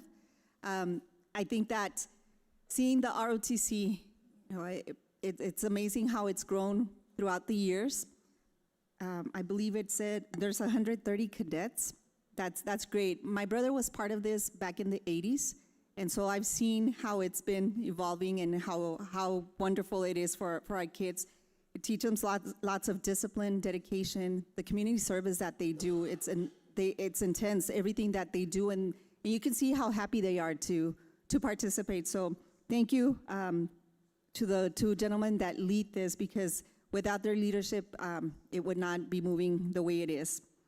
And of course, the National Board Certified Teachers, thank you for continuing, hearing that students benefit out of this. That's what we're looking for, right? And it's good that it keeps growing. 81 candidates, following that, that's something that we have 34 and 81 candidates. So let's keep going, and thank you for all the support that is given to them. The professional learning facilitators, I think, have to do a lot with that. And I think we went to the Born Institute over in Santa Fe, and one of the things that we do over there is go to the different workshops to learn different things that we need to be applying or that we can bring to the district. So it's always important for us to attend and to honestly be there throughout the workshops that we have. They also recognize the board members on the time that is dedicated into going to these conferences. And I just want to share with you all that from this board, we had 3. One of them is no longer with the board, but she also received the award, and it's the Exemplary Award. And the ones that received this were Ms. Arlene Murillo, Ms. Laura Salazar Flores, and myself. So it's something that I wanted to share with you all so that you know that we have to dedicate time, and it is, again, important and critical for us to be present at those. And it's not the receiving the recognition, it's really absorbing everything that we learn up there. And the last thing is, remember, please participate, parents, participate in anything that is available, such as a coffee with the superintendent, and then at the campus level, I know that some of them have changed the name, but it's still a coffee with the principals, and that's an important way to keep informed of everything that's happening in our district. Thank you. Thank you, Ms. Rodriguez. Moving on to Board Member Medrano. I would like to thank the Gadsden cadets for being here today. It's really inspiring to see these young adults doing this. When I was in high school, we didn't have any of this, so for me, this is very, very exciting. and I had the pleasure of attending the performance by the ROTC at Santa Teresa High School, and I was amazed. And what amazed me the most is that the majority of the people there were bilingual students. So we're doing something right, keeping them interested in all this that is going on. The training in Santa Fe was intensive. For me, it was just overwhelming, but there's a lot to be learned, and I'm willing to learn. And congratulations to all the certified teachers that we have, the nationally certified teachers. This is fantastic. Just keep up the good work. Thank you, Board Member Medrano. Moving on to myself, I'd like to, first of all, congratulate the National School, what am I saying? The National Board Certified Teachers. It's been a long day, guys. And congratulations, that is a wonderful achievement. I myself am National Board Certified. And I did want to give a special shout out to Carrie Ann. I knew her as Carrie Ann Morales. She actually is class of 1994. I graduated from Gadsden High School. So it was awesome to see a fellow Panther getting that certification. But congratulations to all of you. And thank you so much to all the, I'm not sure I forgot what they're called, but the ladies, the professional learning facilitators. There's a gentleman and the rest ladies, right? Thank you for your support for the candidates, because it makes a difference when you are supported versus when you're going solo. Yes. Second, I'd like to invite all of Gadsden Independent School District. As you know, I do work for LCPS, and I appreciate Mr. Carmona and Interim Superintendent Tarazona for sharing on our social media platform. Las Cruces Public Schools is hosting its second annual 2026 Impact Educator Conference that is open to all local educators. You don't have to be a teacher, so if you want to attend, that's going to be taking place, I believe it's on a Saturday, February 21st. There's no registration fee. It has been shared on our platform, so you can locate the link there and register. I also like to congratulate Gadsden High School and all their accomplishments. Many of our young people that are in ROTC one day, many of them are going to be part of our military branch. So thank you for all you do. And something that impacted me, what they said in their speech, is service. Thank you for giving back to the community, because that's what it's all about. Let's see. I also attended the New Mexico School Board Association Board Member Institute this past weekend in Santa Fe. And so it's always, to me, I'm a nerd for professional learning. So when my colleagues at school say, was it fun? I'm like, absolutely, because I love being in professional learning sessions. And yes, then we have a little bit more fun in the evenings. But for me, I enjoy going to those sessions. Let's see. Am I leaving anything? I would also encourage the public, we're halfway through the legislative session. It's important to keep up, with what's going on in the legislative world. Some of our representatives post, they have their pages and whatnot, and then you see randomly different associations saying, hey, reach out to your legislator, and oppose or support. At the end of the day, you are the voter, you voted for them, contact them if you support or you oppose whatever legislation is being put forth in the House and the Senate. So just a reminder about that. And then I also wanted to take the time, I know Ms. Medrano is going to be traveling later on this week with Ms. Maria Hernandez and Intern Superintendent Tarazona with kids, because they're going to be getting recognized for our bilingual achievements. So y'all have fun out there on the House floor, Senate floor. Have lots of fun, I know you will. So congratulations. Anything else? I think that's it for me for this evening, but thank you. And with that, we conclude our board member reports, and we're going to go ahead and move on to item number 5, which is the Equity Council report. Interim Superintendent Tarazona. Doctora Valenzuela will present this item. Hello. Good evening. Vice President Salazar Flores, members of the board, and Interim Superintendent Ms. Tarazona. We had our Equity Council meeting on Tuesday, January 27 at North Valley Community Center. During this meeting, the community reviewed the selected school calendar to 2026-2027, and this was presented by Margie Berhol, Director for Data and Informational Systems. We also had another presentation. This was Child Fine Responsibilities. This was presented by Dr. Pando.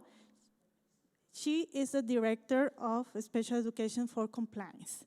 Our next Equity Council meeting will be at North Valley Community Center, and this is on February 24 at 9:30. Thank you, Dr. Thank you. Valenzuela. And we did have Secretary Rodriguez, so thank you for attending our Equity Council meeting. We appreciate you. Thank you. For the next item, Superintendent Report on Community Outreach, including and representative and non-English speaking families. We have Ms. Villalobos will present this item. Vice Presidente Salazar Flores, members of the board, and Interim Superintendent Sarazona. We have really good stuff to share with you happening on the community centers right now. All our parent ambassadors have been taking classes themselves, so they are certified in 2 things they're going to be sharing with the families in the classes.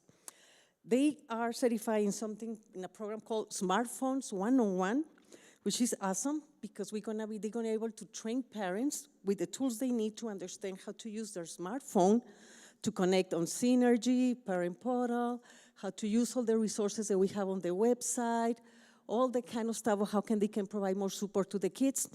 And that's the beginning of helping parents to understand a little bit more of how to handle all these things that we can do just through their phone, that they don't need a computer. Through their phone, they can do so many things. So this is going to be happening on all the centers.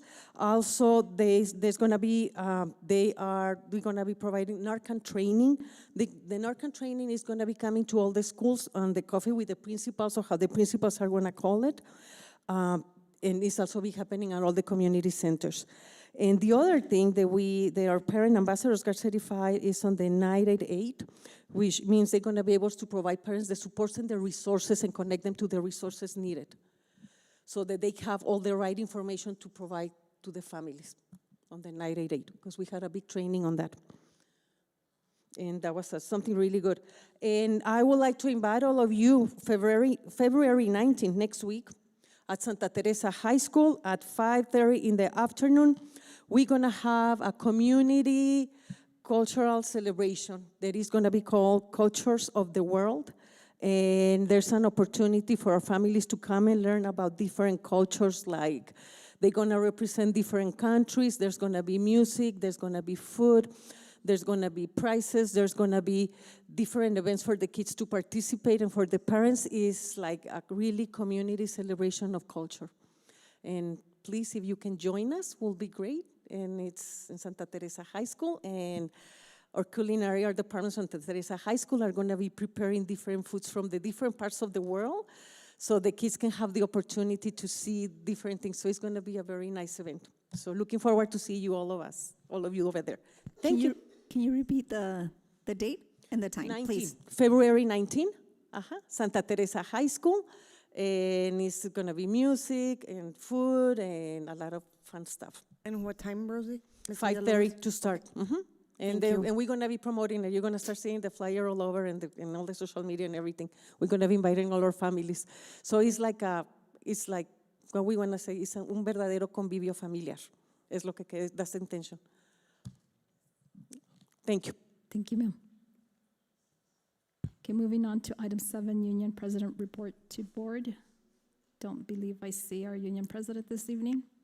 Okay, so moving on to number 9, modification of the agenda. I would like to make a motion that we modify this evening's agenda, and that would be to, which one is it, Ms. Tarazona? To remove 14F, Vice President Flores. Okay, so my motion is going to be for us to remove discussion item 14F for this evening's agenda and move it to our next school board meeting because there have been updates, and the reason, folks, is because Ms. Hernandez, Ms. Tarazona, our school board members, Mr. Lira and Ms. Medrano did attend last week a meeting with CES regarding the strategic plan, so we're going to go ahead and wait till the next time. So with that being said, I did make a motion. All in favor? Aye. Aye. Aye, okay, so we did modify the agenda, and I'm not sure if I messed up there, but I'm gonna go ahead and make another agenda that, now that I made the modification, no, I don't have to make another. I think I'm good to go. Yeah, because I just modified the agenda. Right. Okay, perfect. Okay, moving on to number 10. I'd like to make a motion that we accept the regular school board minutes for January 22nd, 2026. All in favor? Aye. Aye. All opposed? Motion carries. Moving on to consent agenda. Do we have any questions, comments, or concerns, ladies? No? Okay. So with that being said, do I hear a motion? I'd like to make a motion to accept the consent agenda as is. Okay, Ms. Rodriguez has made a motion. All in favor? Aye. Aye. All opposed? Motion carries. Moving on to open forum. Do we have any speakers this evening, Ms. Marilu Delgado? Madam Vice President, we have none. Okay, perfect. Okay, moving on to action items. First one is 13A, possibly canceling regular school board meeting for Tuesday, April 7, 2026. Ms. Tarazona. So, Vice President Flores, I would like to request to possibly cancel the regular school meeting for Tuesday, April 7th, due to the conflict with our NMSBA Spring Regional Meeting number 7 that we will be attending in Tularosa, New Mexico at 5 p.m.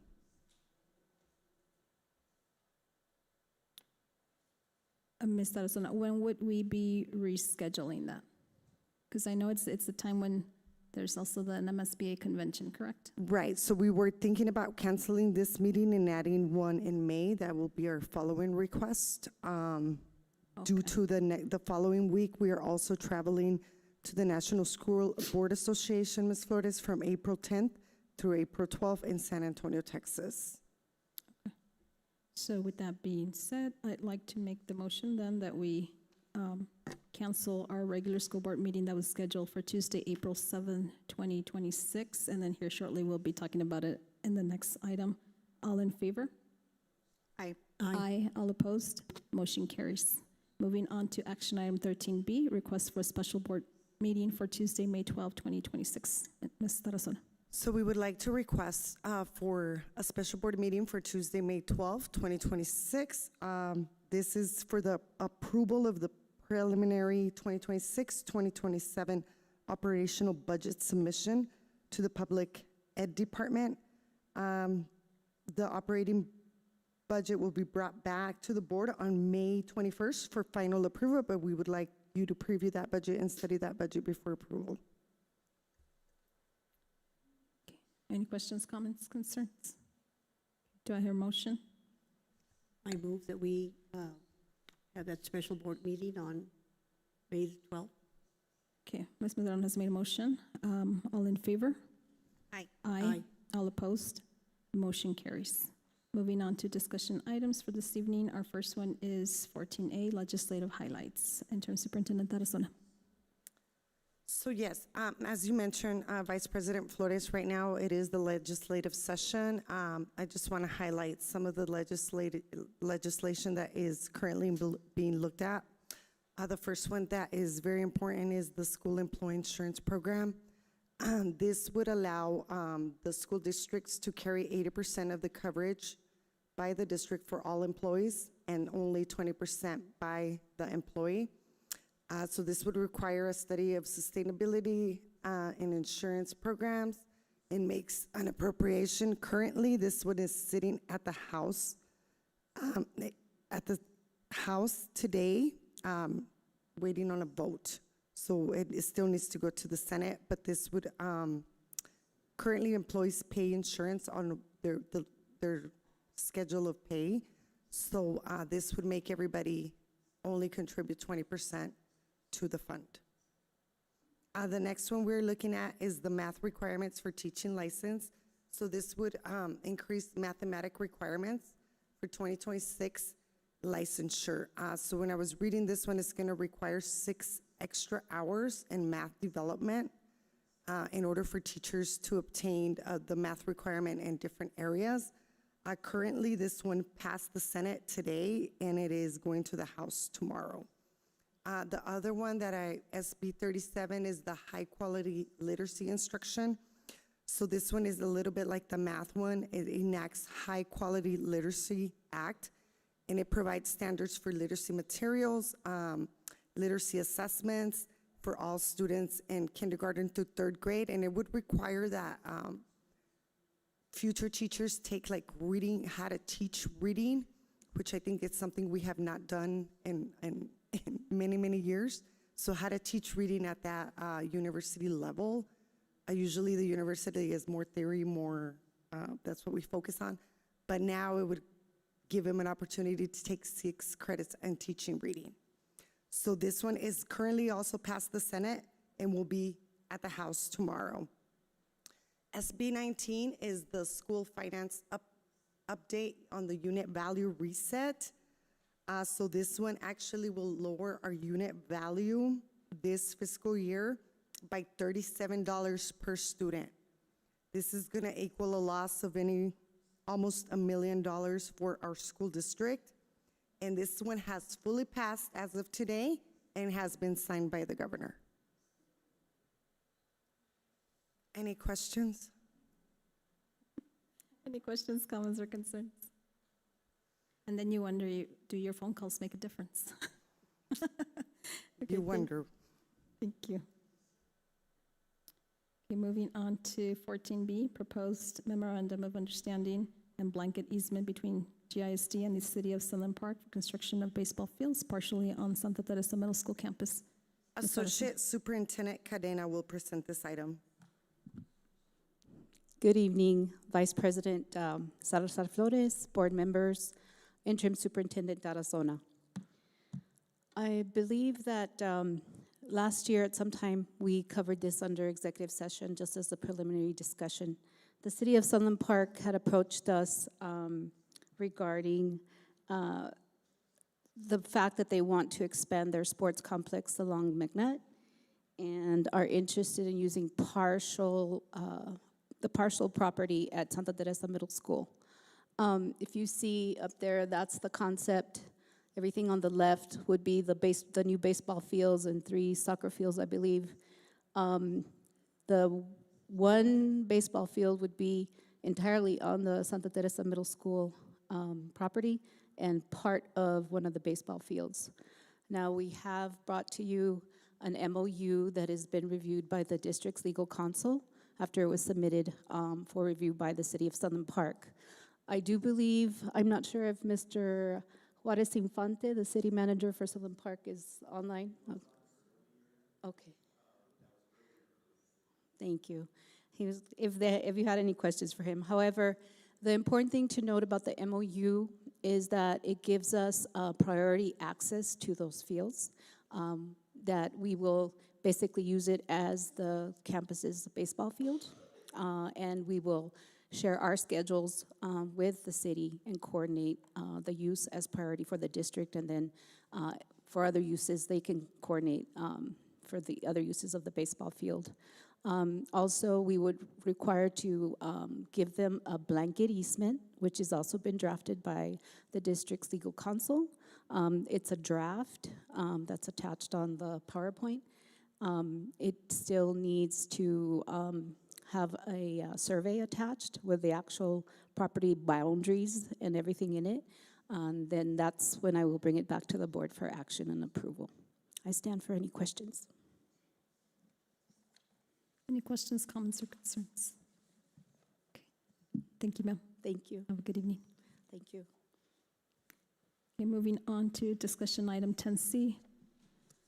Proposed utilization of Loma Linda campus after the 25-26 school year and alternative proposed locations for Anthony Pre-K and Alta Vista Early College High School. Ms. Tarazona. So this is our following discussion to, I believe, our last board meeting where we discussed this item, and Ms. Cadena has an update. Thank you. Good evening again, Vice President Salazar Flores, board members, Interim Superintendent Tarazona. So previously I brought you some options for the use of Loma Linda and affecting both the Anthony Pre-K, possibly the Alta Vista Early College, and Vice President Salazar Flores, I took your questions and comments into consideration for this, the revised presentation. So option 1, we still have relocate Anthony Pre-K to the Loma Linda campus for next school year, 26-27. ample room, minimal modifications. I did add this time the approximate cost of adding playground equipment for 3 to 5-year-olds, since the present equipment is for 5 to 12-year-olds. That's $240,000. We'll eliminate the need to construct a brand-new Anthony Pre-K and save the district about $3 million in their shared match with the state. Currently, the Anthony Pre-K is very aged. It's beyond its useful life, and it can be demolished at no cost to the district, as PSFA and the state is funding demolition at the moment at 100%. This move will also allow space for some rooms to be used for district training.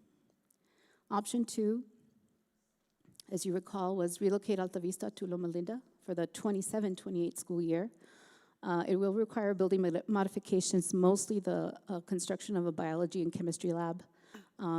We did have a contractor visit the site and with our construction department, and he gave us a budgetary cost of $827,700 to build those 2 labs that have to meet the specifications provided by NMSU DACC. You will separate them from DPA, not allow shared services. We'll still allow space for some rooms to be used for district training. The current Alta Vista portables can be used for district training, or, as you suggested, Ms. Salazar Flores, the food bank store, as we will cover in option 3. Option 3 is a central food bank store, where Roadrunner Food Bank has approached the district, federal programs specifically, in a location where they would set up a central food bank store open to the community. Option 4, leave the facility vacant, which is probably the least desirable, because empty buildings deteriorate and are open to vandalism. And basically the facility's in pretty good shape. And next, we did bring back, per your request, Vice President Salazar Flores, there is an 8.5 acre tract directly behind Loma Linda to the north. It's sufficient to build a pre-K, but we will require a traffic study at approximately the cost of $35,000. I'm just basing that on the traffic study we just did for Chaparral Middle School. It will require design and orientation of the building, as well as playground and parking areas, etc. And it would cost approximately $13 million, district match between $3 million and $3.9 million, depending what the construction costs are by then. It would not be ready probably until the 28-29 school year, based on having to bid it out, design it, bid it out, and build it. The other option we have to present to you, and that's, I'm sorry, go back to the, yes. I just wanted to show you, there's Loma Linda. The red X is the 8.5 acres we're talking about. Okay, next. So this proposal, in speaking with Ms. Hernandez and Ms. Lagareta and Ms. Gensler, is possibly to relocate Alta Vista to Gadsden High School. So when Gadsden Middle School 8th grade vacates the Old English and the Old Main at the end of this school year, when they move to their new building, you're going to have those 2 areas that provide ample room for Alta Vista students. It allows sharing of CTE pathways, bilingual programs, teachers, other programs. Allows Alta Vista students to share the high school experience and take part in extracurricular activities and events. We still need to build the certified NMSU DACC labs, though. Even though we have labs at Gadsden High School, these have to meet those, and so you still have a cost of $827,700 approximately. And I believe that is it. And I stand for questions, comments. Questions, comments, concerns? So I'll begin. Or did you have some questions? Okay. So I thank you for addressing the questions that I had at the last school board meeting. I do have a couple more questions and just clarification. So let's say that if it's the will of the board that we make Loma Linda Elementary Alta Vista. And so, you know, we still want the pre-K to have a new building. Is there another location that you all were thinking before I, you know, proposed? No, ma'am, the only thing we were thinking is possibly building it on the field next to the existing pre-K towards the back. There's that big open area where they do have their pickup. We'd have to make some modifications while it's being constructed. And then once it's built, move them over. But that would be the most intrusive method. This just came on our radar probably a year ago, but it's also been emphasized lately by the people that are doing the facility master plan about the condition of the pre-K. But that's probably the route we were taking, is using that rotary field that's in between what used to be the Alamo and the pre-K, and building the facility there. So if we were to go that route of rebuilding the pre-K or, new facility at Anthony Elementary, would there still be the cost of the traffic study? Probably so, just because we need to do something. That's part of the problem. There's a lot of traffic on 4th and Church in that area. And now we'll be bringing the K through 5 students back to Anthony Elementary. So we have more than just the 6th and 7th graders. And that's probably going to generate more parent traffic. So we probably would recommend it. It's not necessary, but maybe they have some ideas of how to improve the traffic flow. So right now you said we would recommend, so why is one recommendation and one, like, if we go the other way, building it at Loma Linda, why at Anthony is it a recommendation we don't have to, versus at Loma Linda we have to? Only because if you look at the property, if you go back to the slide of the 8.5 acres, you will notice I highlighted, I believe that's Katy Drive. So there's a lot less outlets for Katy Drive than Douglas. So, and then that diagonal street that leads to Acosta, which you would probably want to get to Acosta because that's the main drag. I'm just suggesting that we would want to study how best to orient the campus to facilitate that new traffic flow, because the Katy does not have an outlet to the access, I-10 access. That's the only reason. It's just because it's also, you also have that congestion added over there, that those people in the new lots are going out towards Katy. That's the reason I suggested it. Okay. And looking at the map here, that's my other question. And looking at the map, the land that's parallel to San Andres Drive, is that Gadsden Independent School District property? The one to the left of the red X? So you see where Loma Linda is, and you've got the bus pickup area? Yes, So ma'am. if you that move over empty to lot the to the right? Yes. No, ma'am, that's not ours. Okay, okay. Yeah. Okay, I guess my other question is, so, and I did not have an opportunity to go back and look at the presentations that were made previously when we were considering the closure of Berino. So here's my question. So when that was being proposed, it sounded to me like Berino Elementary would be ready for Alta Vista Early College to move in this upcoming school year. Is that correct? Because if that is correct, why all of a sudden we're not ready to move in to Loma Linda, but yet for Berino we were ready to move in, and might it have to do with the labs, I guess? Yes, ma'am. Because you would still have access, walking distance, to the portables that house those labs for Berino until we would move them over to Berino. Okay. And I guess I'll conclude with a comment and asking all of us as board members, I'm asking myself right now, do we want for Alta Vista Early College to have their own campus? Because I know that one of your proposals was Gadsden High School. That's still not their own campus. And so, I think, for me, I think they deserve their own campus. That, or, we got to get them out of the portables, I guess, is where I'm leaning towards. But I guess I'll conclude with that. Yes, ma'am. Who else has questions? Ms. Medrano, did you have questions? No? No. Okay, Ms. Rodriguez? No? Okay. Thank you. Thank you. Okay, moving on to discussion item 10D, profile of a graduate.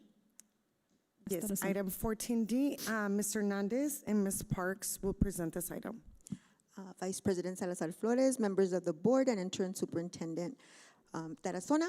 We are here to update you on the graduate of a profile. I have asked Ms. Jen Park and Mr. Julian Encina to present because I think it's very important that the work that they've done has been acknowledged by the state. The state has asked us permission to post our profile of the graduate on the PED website. So I think we're one of 7 or 5 districts who got that honor, considering that there's 89 of us, right? And so I'm gonna have Ms. Jen Park and I think Mr. Julian was here about where we are in that process and what we've been doing with it. Good evening, Vice President Salazar Flores, members of the board, and Interim Superintendent Tarizona. I'm gonna lift this up because I'm a little taller, okay. So just to give you a little bit of a timeline of what's going on with the profile of a graduate, as you know, we did some community work, we did some surveying, we did data analysis, and then we presented to you, the board members, after your acceptance on September 25th. We also presented to our administrative leadership team in October to the principals. We then submitted to CCRB and advanced CTE for approval of our profile of a graduate in November. In the middle of November, they gave us the go-ahead that our framework was sufficient. And then GISD actually was spotlighted at the CCRB website, and it's linked on the PowerPoint for you for a profile of a graduate. It's one of 7 on December 17th. During the months of January and February, we are working on a rollout plan. I've worked with Mr. Carmona on getting it on the website, and we're gonna talk about getting it out to parents. And then February and April, progress monitoring, and then May, we will attend the profile of a graduate framework and workshop. Next slide, please. So our next steps, just a little bit more in detail. Promotion and rollout, we're gonna dedicate a space on the website, parent and student communication, and we're gonna review our competencies, which was part of the profile of a graduate, with our counseling teams, our administrative teams, and also our instructional coaches. Our progress monitoring, we need to establish our metrics for that process.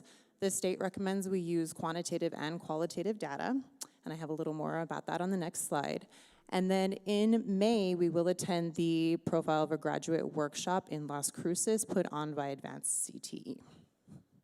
Next slide.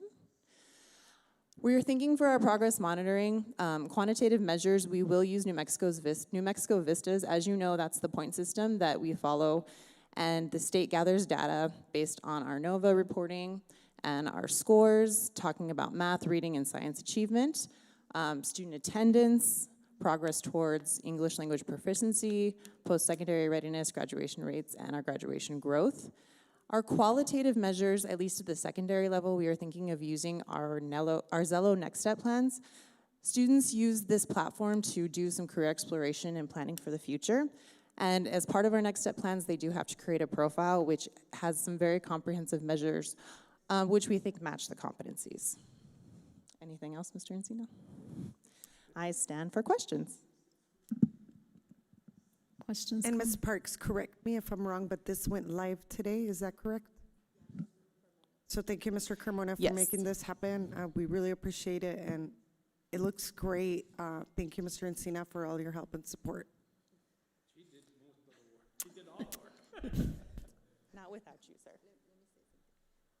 I just want to acknowledge them because if you saw the timeline, it's a lot of work, and communicating with the PED is a challenge sometimes, right? But the fact that they're able to go to campuses, meet with the counselors, meet with the CTE teachers. So our district is one that is highlighted and spotlighted for the CTE programs as well. We're one of the few districts who's aligned them and have more completers than most districts. So that supports our graduation rates, just so you're aware. Thank you, guys. Great teamwork. I appreciate all your help. Any questions? No? I did have one Yes. question. So on the next steps, I'm looking at your, where it says profile of a graduate promotion and rollout. Obviously, it does say parent and student communication. We obviously have a plan to roll it out to the staff, correct? Yes, ma'am. When we present, we'll present to the principals or just give them a heads up at this principals meeting, but our goal is to eventually have the posters for the campuses. We could present it at Coffee with the Superintendent now that it's official and right after we came back from break. So there are several things we can do. I mean, we can send it out through Parent Square now, right? Not Remind, or whatever Mr. Carmona is working on in the transition. But yes, we will be presenting that. Our goal is to really create the posters for the campuses, to have them at the high school. And the social media pieces. Okay. Thank And you so much. we do have Vice President Flores, we do have a GISD Leadership Admin meeting on Tuesday, so we'll definitely roll this out. Awesome. Thank you for all your hard work. Thank you. Moving on to discussion, actually. Yes, we have one more. Discussion item 14E, staffing update, 6th grade academy. Interim Superintendent Tarazona. Associate Superintendent Ms. Burciaga will present this item. Good evening, Madam Vice President Salazar Flores, members of the board, Interim Superintendent Tarazona. As we anticipate the beautiful opening of our new GMS campus, we know that we planned for a 6th grade academy to be on that new campus. And so I just want to do an update with you on some of the staffing and how it'll work. So because we are moving all 6th graders to Gadsden Middle School, we will have 8 positions that we will need to fill at GMS to fill that need for those new students. These positions will be filled internally, which means that GISD teachers will be the ones who will be taking these vacancies. The process will be the same. We aren't doing anything special as far as the interview. It'll be posted. And what we do want everyone to know is that it'll be filled based on qualifications.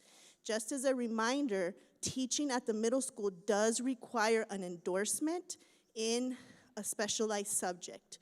And so it requires them to have it or to be willing to obtain it, okay? And because we are moving those 6th graders, then we will have 11 elementary 6th grade positions that will need to be reallocated. And this is done following policy and our collective bargaining agreement, in which campus vacancies at the elementaries will be filled through seniority. And now I stand for questions. Questions, comments, concerns? Ms. Rodriguez. Thank you. So for the endorsement, are the teachers going to be supported to the ones that don't currently have it? And do we have a good amount that already have those? We do. We have more than 50% that already have it. And then those who are picked and are interested and want to obtain it, there's already many programs that exist that we currently help facilitate through HR, our LEAP program, programs through NMSU. They have 2 years to obtain it, in which they get a level 1 license, and they work through according to what the requirements are for that endorsement, which includes testing and some classes. And if I may add to that, so for, especially for bilingual, we look at providing bilingual and TESOL endorsements already through Western and NMSU. So now they would need the modern and classicals. So I have reached out to Dr. Ibarra Johnson from NMSU to see if we can create a cohort. So we have the bilingual, the TESOL, so we'll try to create something for modern and classical languages. Thank you. What about other areas? What are we, so they have to be specific, I'm assuming, right? Like how many, what is it that we're needing? Sure, so we need a variety, right? Including science. So they would go, if they didn't have that endorsement already, they would go through the alternative licensure process, which is already in place through NMPED. And I just want to let you know that I have already had a meeting with all interested parties who would like to apply. We're having another one next Wednesday with them, and we'll continue to meet until all the questions are answered and everybody understands the expectations. Also working closely with principals during our monthly meetings with them, training on the process for the seniority and how that works in staffing their campuses. Any further questions, comments? Did I understand correctly? all sixth graders will be going there? So, no, ma'am, it's just the sixth graders from the Gadsden feeder pattern. Okay. Okay? I just wanted to make a comment, and I could not find it right here. I will share with you, Interim Superintendent Tarazona, as soon as I find it. There are opportunities out there, folks, for scholarships in case you want to continue. I did find one, but I can't find it right now. But I'll Yeah, share if that you with would you. share that with us, we would Yes. be more than glad to get it out and share it with our candidates. A lot of times it's also if they have you just need somebody at the university level to look at that transcript because a lot of times they already have courses. So it could even be just taking a practices in a certain area. So that's what we're trying to work. We don't do HR cannot certify the endorsement from the university, but we do have connections to get that moving. But if you share that with us, we would be more than glad to get that out for you. Okay. And to support our teachers in the transition. Yes, ma'am. Okay. No further questions? No. Okay, thank you, ma'am. Thank you. And finally, moving on to our upcoming board meetings and events. I'm not going to read them to you other than just a reminder that our next school board meeting will be February 26th, and that'll be at Loma Linda Elementary at 5 p.m. And then the rest are listed. And just make sure that if you are going to attend any of the events or conferences, make sure we have communicated to Ms. Delgado so she can make the appropriate arrangements. Okay. With that being said, there is no close, okay. So with that being said, I make a motion to adjourn. All in favor? Aye. Aye. Aye. Anybody opposed? Motion carries. We're now adjourned. Thank you, folks, for joining us this evening. Safe travels.